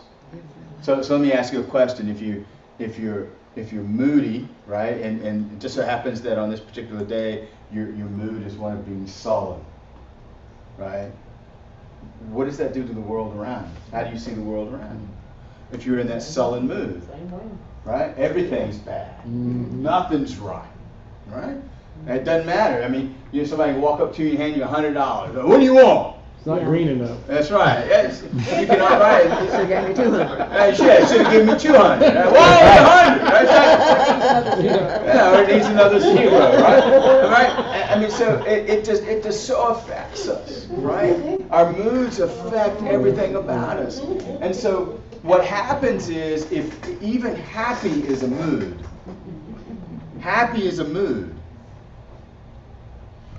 You can be happy, and 5 seconds from now you can be unhappy. Right? Yeah. I don't want to be happy. I don't want to be happy. Because happy is contingent upon external circumstances. And it's fickle, and it moves around, it jumps around. Right? I can be really, really happy until somebody cuts me off on the road. Right? And then I'm not happy anymore, right? I mean, it's amazing what can dissipate happiness, right? Yeah. Right? But listen, I got news for you. Joy can't be dissipated. Because joy is a fruit, an attribute of the fruit of the Spirit, love. Right? And love casts out fear. Fear of punishment, right? And so again, it goes back to fear, right? So it's hard to be happy when you're fearful. And if the stars align and 777 comes up on your dashboard and you wake up and it's 777 on your clock and it's 333 and 1111 and all these wonderful things line up, you're looking at all these external things to bring you the reward of happiness, right? And it's really good. And then all of a sudden you wake up and your phone says 666 or 999. Man, that would be a bad day. Right? 666. Right. I mean, and then the next thing you know, oh my God, what's happening to me? That's funny. I know somebody that would probably just run away. We let all of these things, all of this stuff, just manipulate us. Right? It's our moods manipulate not only other people, they manipulate us. And it moves us around all the time. The anchor of your soul can't be faith if your soul is being moved all the time by your mood. Right? I mean, why are you so moody? Right? I mean, it's hormones. or I didn't, the pizza I ate, or I didn't get enough sleep, or right? I mean, we can excuse our moodiness away, but it's still there, and the underlying fact of your moodiness is fear. It's just fear-driven. Everything is fear-driven, and we've got to see that the tactic of our adversary is to drive us by fear, whatever it is. So how about this? How do you react when you can't have something you want? Right? Just get down on the floor. Yeah, exactly right. 2-year-old, throw yourself down, pitch a 2-year-old temper tantrum, right? Right? And so, I mean, the commercial comes on, and you want what Matthew McConaughey's driving. You want the town car, right? No. Right? Right? We want these things, and all of a sudden it's like, well, I want it, but I can't get it. How do you react to that? How do you react to something you want and you can't have it immediately, right? We've got this instant gratification thing going on. Listen, we treat the church as instant gratification. We treat God as instant gratification. We look at the process as instant gratification. I don't know about you, but there's seasons in our life, and there's a chronos, there's a season within that chronos time period where we are in process. And you can't receive the kairos, the opportunity of harvest, without going through the chronos. But we want the opportunity. None of that. We want the fullness of time without going through the chronos. You can't do that. It doesn't work that way.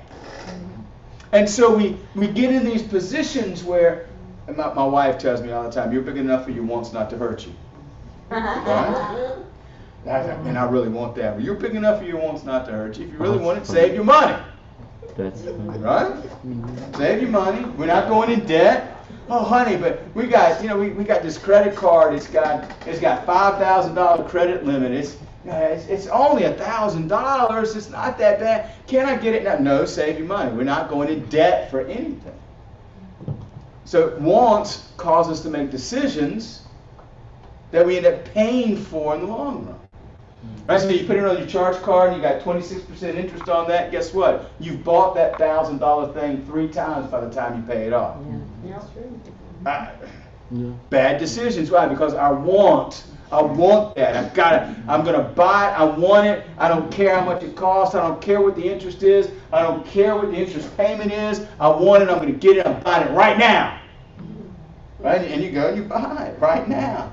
And you get, we jokingly talk, some of the colors of cars nowadays just really, I'm driving down the road and I see this car go by and it's this color and I'm like, what in the world? And then of course, you got 7 years to pay on this, $600 a month for 7 years on this pea green color looking car. And 3 weeks down the road, you wake up and you walk out in the driveway and you're like, what was I thinking? and you got 7 years to pay on that thing, David. No, I was just thinking about perseverance. How perseverance is good, because once you get through the perseverance, the Bible says you're going to lack for nothing. I'll preach my sermon. Yes. No, you can't go backwards. Only forwards. Okay. Well, I just want to share this thing the Lord's been shared with me, been sharing. But, so it just started out as like, pleasure does not equal happiness, does not equal joy, was kind of how it like showed up at first. And then I started to learn that like pleasure and false pleasure, and then happiness comes with a contrast. So happiness always has that contrast, and joy, this was one of the neat things he just dropped in, was joy is the absence of contrast. So joy does not have the contrast, and so just kind of seeing like we do not want to experience the other parts of having happiness, so we just suffer there, which then leads us to the like false pleasure on your point of where are we? What do you want? So we just get caught up in what we want. Usually we're just trying to like avoid feeling the opposite, the contrast of the happiness. But if you can't get away from all that, I don't know, there's more to it, but the kingdom is the absence of the contrast. Yes. The joy. So joy is supernatural. So there's no shadow in God. Right. Happiness is the natural, and then pleasure and that false pleasure is this like The contrast. Yeah, I like it. I like that. How about this one? How do you handle success? How do you handle success? The book of Proverbs says if you really want to test a man's heart, give him some success. Right? How do you handle success? Right? When all of a sudden you're promoted, right? You come through your season and you're promoted. How do you handle it? Right? How do you handle promotion? How do you handle success? What does it do to you when you succeed? That's a tough one, right? I mean, I listen. We've been around this long enough now. I cringe.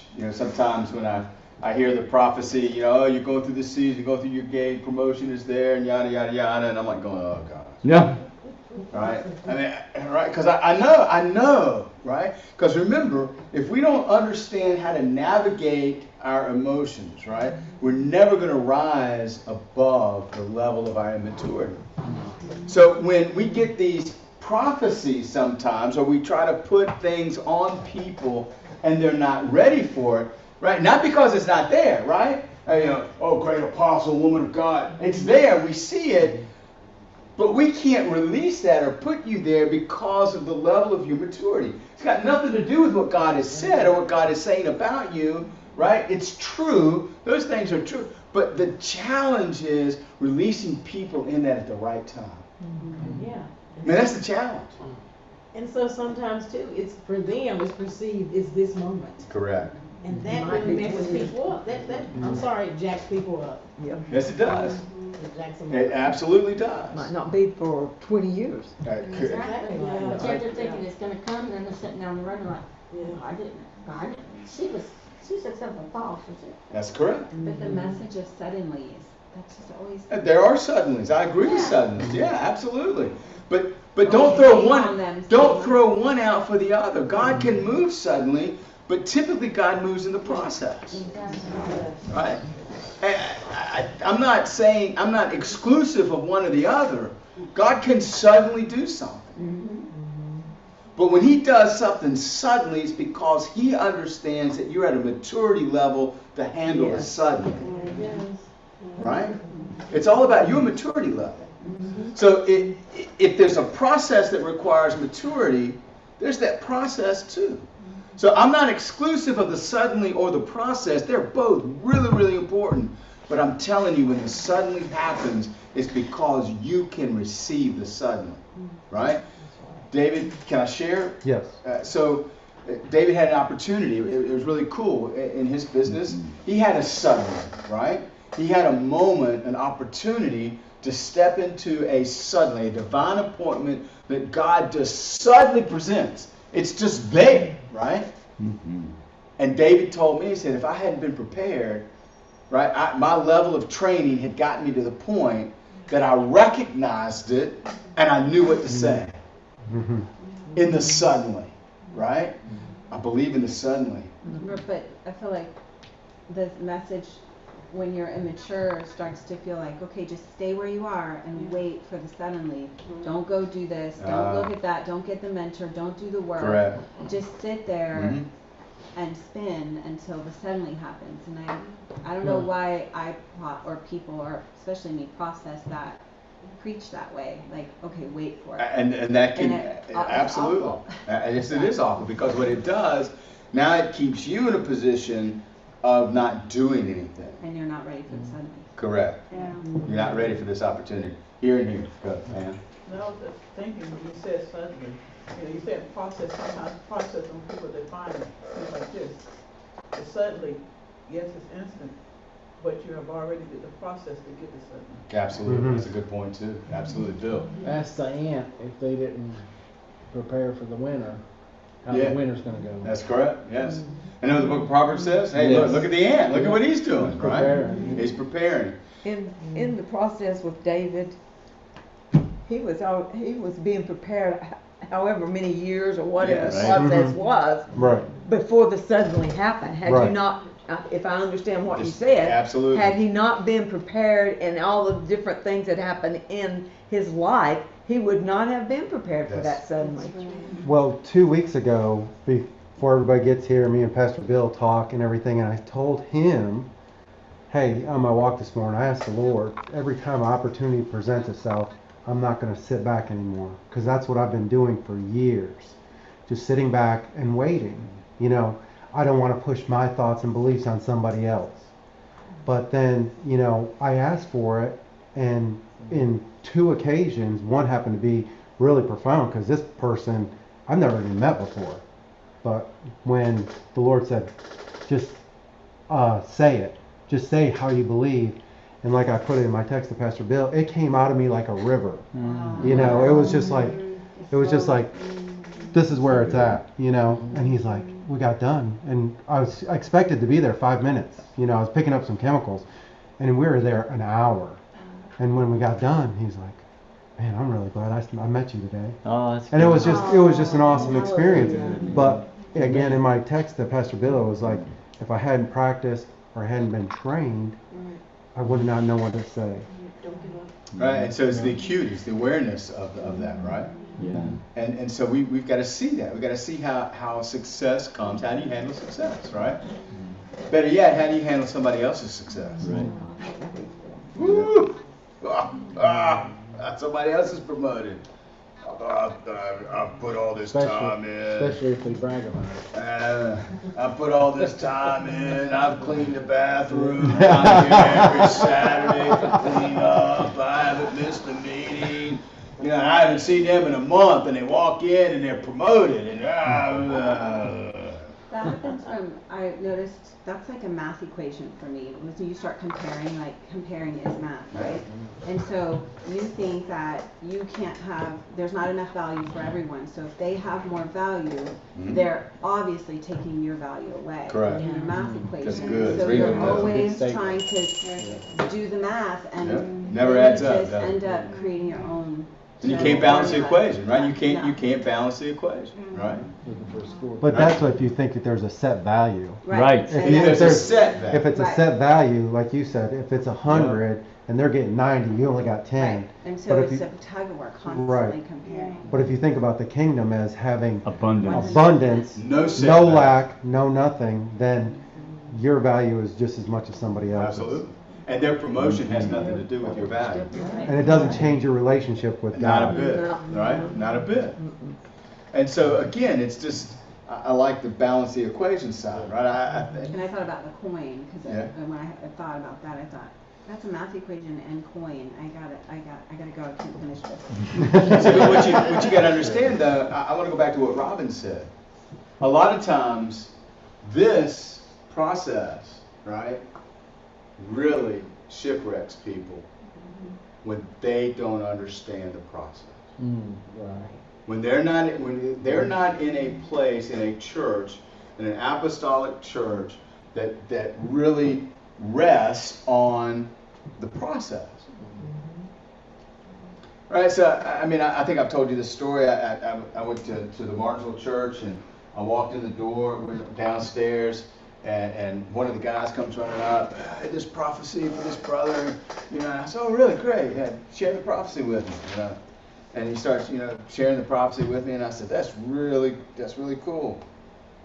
Is he ready for it?" Yeah. What? I said, "Is he ready for it? Is it the right time? Is it the right season? Right? I mean, are we sure?" "Well, I said it. God's in it." I said, "That's great. I'm glad. I'm sure you said it, and I hope God was in it. And if God is in it, then is he ready for it?" Right? Is it the right time? And he said, "Well, what do you mean by that?" I said, "Well, is his level of maturity to a place to handle that prophecy?" Right? And so, you know, people come all the time, you know, and they want us to ordain them. And look, I love ordaining people. Don't get me wrong, I love it. I think it's one of the greatest privileges that we have, right, as leaders in this house, is to lay hands on people and ordain them. I think it's an incredible honor. I love it. I'm humbled by it. I think it's just incredible. However, there have been people who have come and said, "I want to be ordained." Okay, great. You come meet with the presbytery. We sit down, we talk to you about it. And you know what? We might look at you and go, not the right time. Or, you know, we'll ask, "Robin, what do you want us? How do you want us to ordain you? How do you want us to do that?" Right? What, you know, and we're sitting there, and all of a sudden the apostle word comes out. You know? I don't call him ordain anybody as an apostle. If I truly call him as an apostle, I get it. Right? But you know, sometimes, you know, you want to be ordained as an apostle. Is the motive of your heart for being ordained as an apostle. Not because that's the function that you're in, but it's because of the motive of your heart wanting to be an apostle, because you think that is greater than pastor, prophet, teacher, evangelist. You think there's a hierarchy in the calling, and everybody wants to be an apostle. Right? And that's not the way that works. Right? Oh my gosh. Yeah, and you're trying to fill your value, your thought that you're not value enough, and you're trying to fill it with that, then there's Correct. no way you can give out. anything. Not a bit. Bill. Going back to what you were saying, sometimes words, prophecies or whatever, are raw vegetables. Mm-hmm. Sometimes they're a crock pot. Oh, that's a good one too, Yeah. right? You know, they're gonna have to sit for a while until they get done. Right? But you know, sometimes we get into this thing, right? It really is, you know, about other people's success, how we view ourselves, the value equation, the crock pot, you know, the process of going through these things. You know, and you might look me dead in the face and say, you know, ordained as an apostle. I may see it and I may go, not today. Let's put a program together. Let's talk about training. Let's talk about discipling. Let's talk about how we can get to that place. And I say, you go figure it out, come back and talk to me. Then you don't ever come back and talk to me about it. Right? You're offended. You're offended, you're hurt. Right? Because I said no. You formed your own thought process. Correct. Yeah. Right? And that's what goes on. That's what happens. Right? And these things, I'm telling you, I've seen it so many times over and over and over again. Right? Okay. Hmm? So, how do you deal with being overlooked? Ooh, that's a tough one. All of a sudden, you're sitting there in the audience, and 6 people are called up to be ordained, and you're sitting there and you're going, what about me?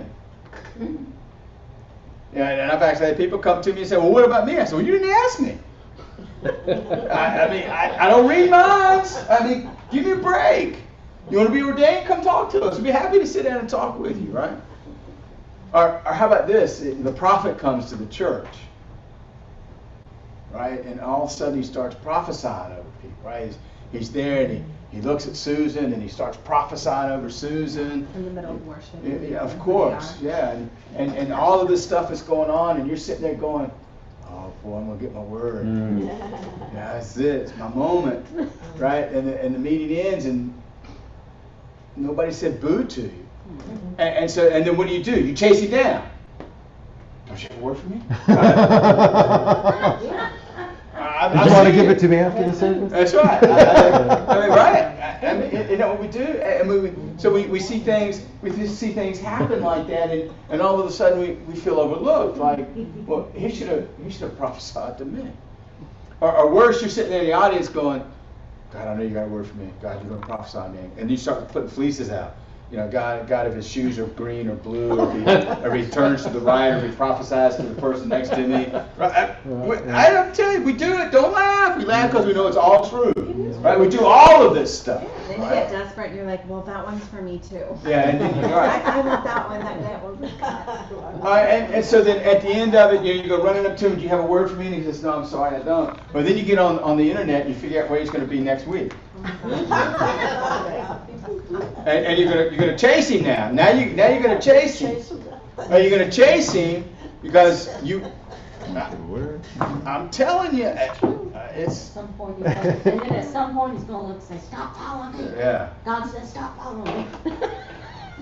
This is kind of. They're following them instead of. It's kind of funny because, you know, when they have prophets here, or when Pastor Bill's prophesying, there, you know, I'm going up and trying to help catch people and stuff like that, and you see people's faces when the person's going through and they're looking for what God has for somebody else, you know, and they're looking, and you might be standing behind somebody and you're just following them, and then you look back and that person's like, well, why did they stop? They have a look on their face like, you know, I'm standing right here, you know, and that person could go 10 people down and start praying for them. They're still standing there, and they're like, oh Lord, please, just bring them back here. Just bring them back here.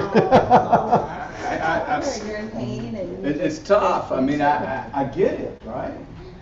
I get it. And what happens is, you know, David will come up and assist, and I think it's funny as David is walking up, the looks David gets, you know, people looking at him like, oh, you're just going to go up there and get just going to go right ahead of me? You're just going to go up there and do it? Yeah? Head of the line. That's right. They have no idea what's going on, but they judge it, right? And that's what we end up doing, right? That's right, yeah. It says VIP right here. Break it in line to get your promises. there's rules here at this charismatic church. So yeah, there are. How about when, yes, Pam? No, think about it, just telling Robin what they have done is broken the expectation of what God called them to come for. That's good. Yeah. That's good. You can expect it now, but because you started to judge You broke the expectation. That's good. Yep, That's really good. that's good. How about when you misunderstood? Hmm. You just misunderstood. Right? And then you really misunderstood and you're called Shaka Khan because of your hair and right? Oh! I've had that Yeah, one before. Shaka Khan. Yeah. Hey, when I get to heaven, I'm going to have hair like yours, Shaka Khan, right? I mean, you know, hey, how do you deal with that stuff, right? How do you deal with it when you misunderstood? How do you deal with the fact that you might have a little different flavor, or you don't quite do it the way you know the other people do it, and you do it a little different, right? And yet it's anointed, but because we can't get past misunderstanding how the vessel works, we miss what God has for them, right? Yes, It's Bill. like getting the same present, but this has different wrapping. Different wrapping paper, right? Exactly, right? David. Ronnie said being overlooked can feel like rejection if the person is using the wrong filter. Boom. Yeah, using the wrong filter, right?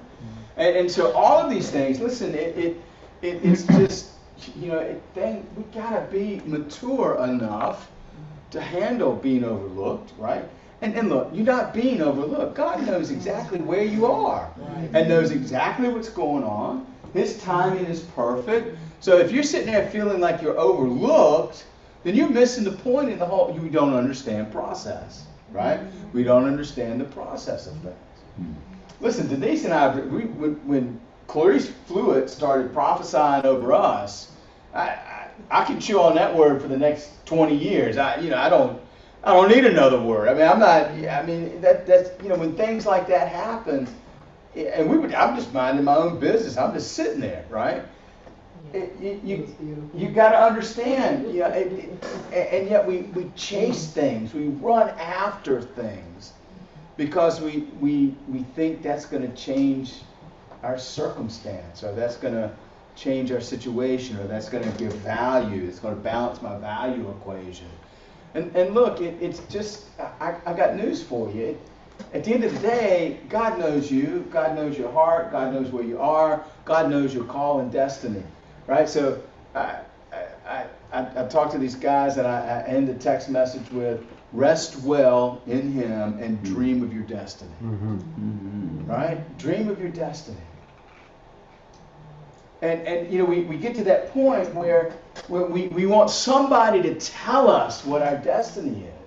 And we think that the prophet is going to come along and unlock something, and all of a sudden we're going to be recognized or noticed or put in ministry or ordained or what have you, right? How about not only misunderstood, slighted? What if you're slighted? Again, all of this has to do with your perspective. It has to do with understanding process. What does slighted mean? It's kind of like, okay, Cindy, whatever. Oh. All right. It doesn't matter. Your opinion doesn't matter. That's all right. Well, whatever. Let me deal with. I'm dealing with Robin now. Just whatever. Yeah. Whatever. So you're kind of slighted in that, right? And again, you don't understand process, right? I mean, if we accept being misunderstood, if we accept being overlooked, if we accept being slighted, then you're not understanding the process of the kingdom of God, right?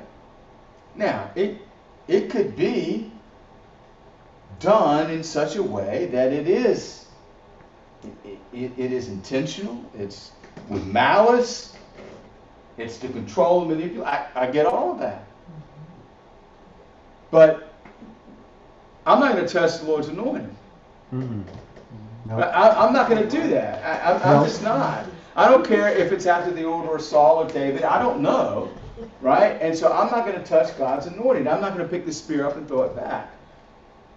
I'm going to trust the process. One of the greatest things David says to Joab, I love this. Absalom is trying to take over the kingdom. Joab comes running to David and said, what are you going to do? David said, nothing.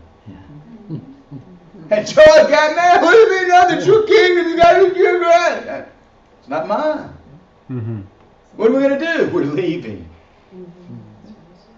We're going to leave. And we're not going to take anybody with us.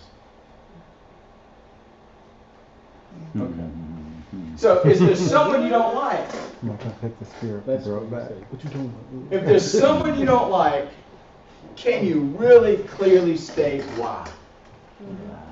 Right? Right? I mean, can you really state why you don't like that person? Really clearly articulate why you don't like that person. Well, but why did you like that person? I don't know. I just don't like them.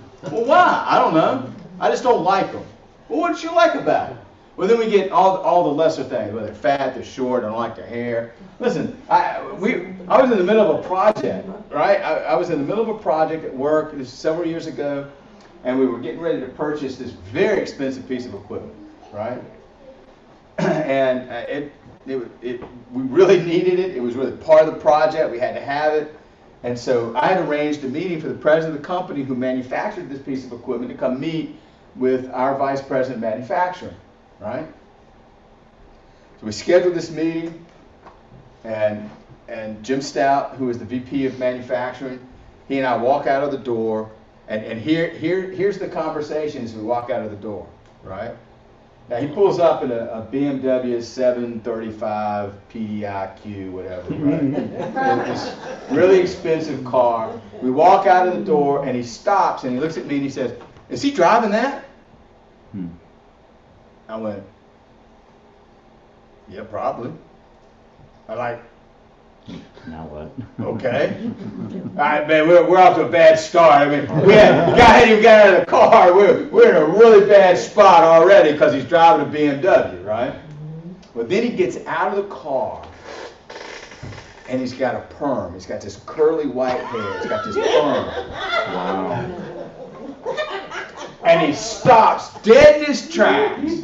And he says, he turns and he looks at me and he says, "I'm not buying a damn piece of equipment from some man that's got a perm in his hair." How do you know if it was a perm? Maybe his hair was And he turned and he walks away. Oh my gosh. And that was it. I mean, we started off with one strike, he was in the wrong car, but then the second strike was he got out of the car and he had curly white hair. And he thought it was a perm. And he went to go buy a piece of equipment from a man who's got a perm in his hair. Did you sozo him? I sozoed him, right? We bought the piece of equipment. Let me just say, we bought that piece of equipment. But I mean, you see how we do things? It's so crazy sometimes what happens and how we react out of these thistles, these things, the way we process and filter things in the natural, the lesser, how we look at people, how we react to people, how we hear people, how we see people.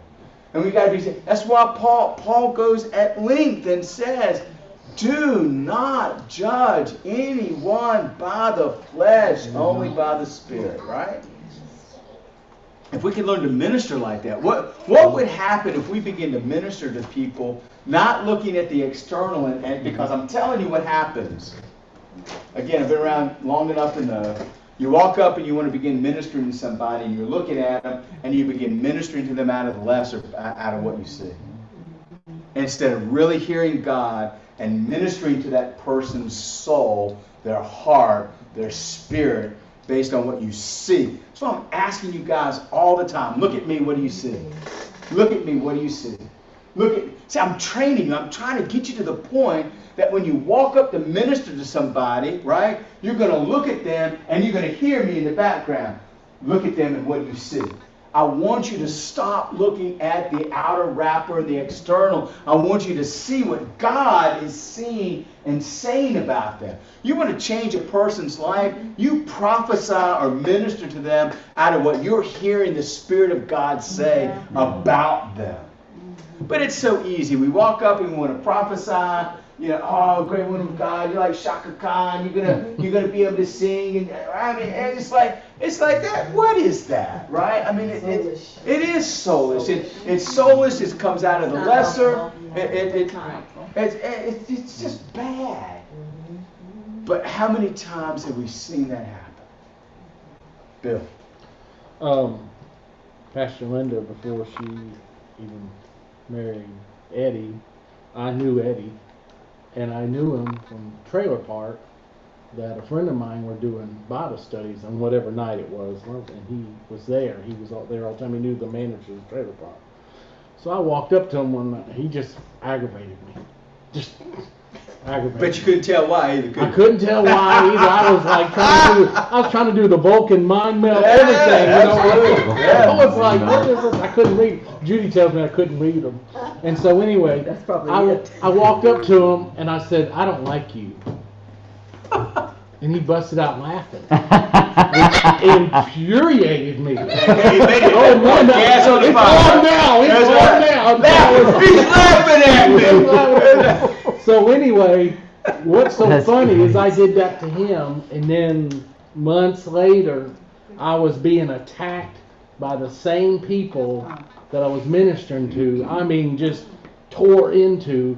And guess who came to my defense? Eddie. Eddie. And everybody shut up when Eddie came. Now Eddie's probably my best friend. I love it. Right? And so, but yeah, God changed that. So, how about this one? Do you still live as a victim to your past? You see, I would say that for a lot of us, we still drag that crap around behind us, right? Listen, your past can never define your future going forward. It can't. It won't. It cannot. Right? But do we still live as a victim to that? Right? To what's in our past? Are we still holding on to it? Listen, nobody knows the trouble I've seen. Right? No, I mean we can play that card, throw that victim card down on the table all the time. We live as a victim to it. And I'm telling you right now, if you continue to live as a victim to your past, you will never grow beyond the trauma of your past. When Satan brings that up, I always say, You're not going to grow beyond it. You're going to stay right there. You're going to stay right there in that place. You're not going to grow. You're not going to advance. You're not going to go forward. The best thing to do is just leave it. Right? Listen, whoever hurt you 20 years ago, it's probably dead, right? And if they're not dead, they don't even remember you. And if they don't remember you, they can't even remember what they did to you. Right? They're not suffering, you are. Absolutely. Right? And so we drag this stuff around. It's a badge of honor. It's almost like we drag it around like a badge of honor. You just don't know the things that have happened to me. I'm like, okay, great. Guess what? I really don't, right? And we need to talk about the things. Let's talk about the future. Let's talk about going forward. Let's talk about getting beyond these things. Let's start talking about moving beyond our past, the things that are in our past. Listen, everybody's got a story to tell. And I understand that. I get it. Everybody's got that story. But you know what? That's a chapter in your life. I hope you've moved out of that chapter, and I hope you're thousands of chapters ahead of whatever that chapter was. That chapter's closed, it's done, it's over with. It is a fact, I get that. It happened, I understand that too. It was bad, I get that too. It traumatized, I get that too. It left a scar, I get that too. I understand all of that. But if you don't understand the process and you don't understand what God's after, and you continue to hold on to that, guess what? It's going to continue to cloud everything about you. Everything. Yeah. Everything. You see through that lens. And you're going to see through that lens. It's going to affect everything. It's going to affect your emotions. It's going to affect your mood. It's going to affect your maturity. It's going to affect your growth. It's going to affect everything. You're not going to move beyond it. So look, let's just cut it away. I mean, why are we still dragging that stuff around like a ball and chain? Right? It's hard to run a race with a ball and chain wrapped around your ankle. And the last time I checked, Paul said, run this race and run it to win. Right? And so, man, we gotta, and it says, lay everything aside. Let's lay it aside. Just stop walking around with it. Right? It doesn't matter anymore. It just really doesn't. Well, you don't know what he did to me. I'm sorry it happened. I really am. Right? I mean, I've had people tell me, somebody came up to me years ago, they were talking about something that happened to them, and they were like 62-ish, right? Oh, gosh. And I stopped. I said, wait a minute. When did this happen to you? When I was 4. Mm. I'm like, That's pretty common. let's talk about this for a second. I mean, you're 61. It happened when you were 4. That was like that's over 50 years ago. Can't we? That's where life stopped. Exactly. And we need to fix that, right? And so and then how about, are you easily triggered? Right? If you're easily triggered, guess what? 90% of you being easily triggered is because you're holding on to things in your past. You're a victim. Where you're triggered is where you're a victim.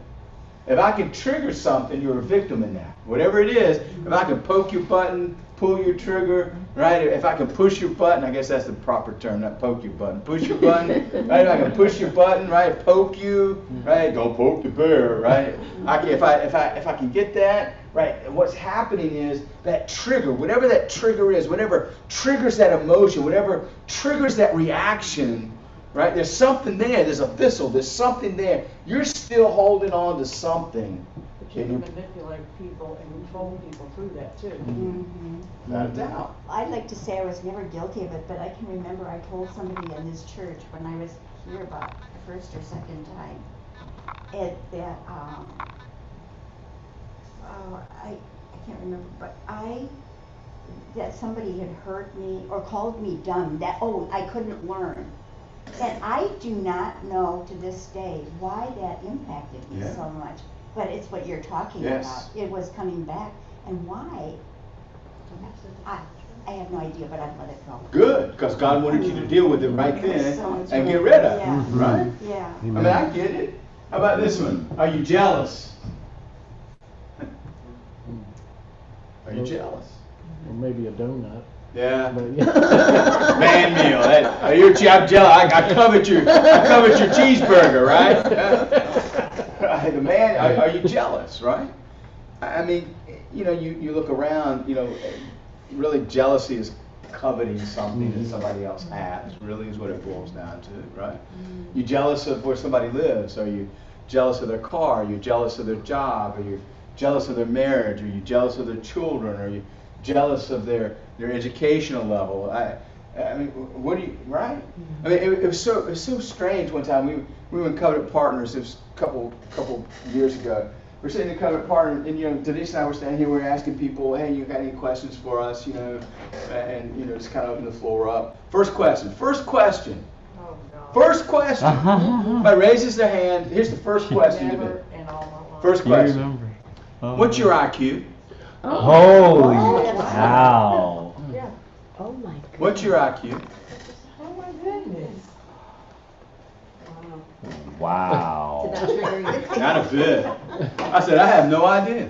I have the mind of Christ.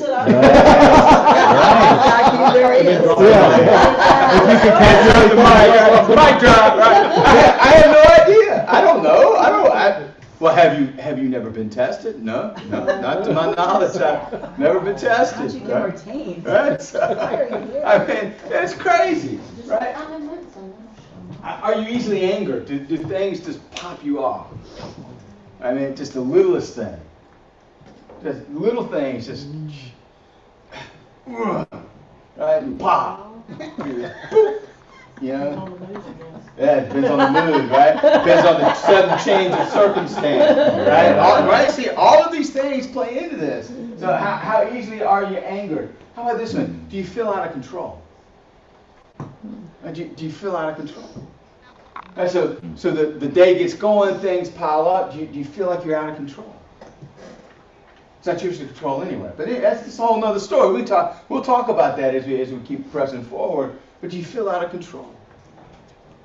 Especially when you're trying to control a situation or a person, right? And it's not really going the way you want it. Do you feel out of control? Right? And of course, we go, oh, no. They're not listening to me. They don't pay attention to me. They're not doing what I tell them to do. Because I know everything. Yeah, that's why I got hit, right? Because he wasn't listening. I wasn't listening, right?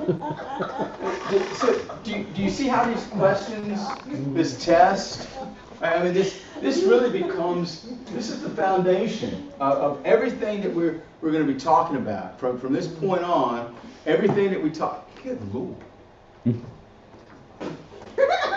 He is good. Yeah, like on the nose. Man. Yeah.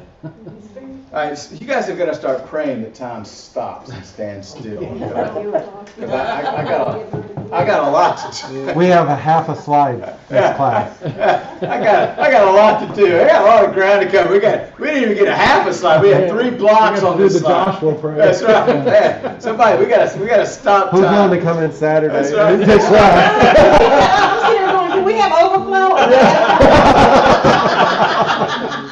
My gosh. I looked at the Really clock. make fun of us. I can't believe it.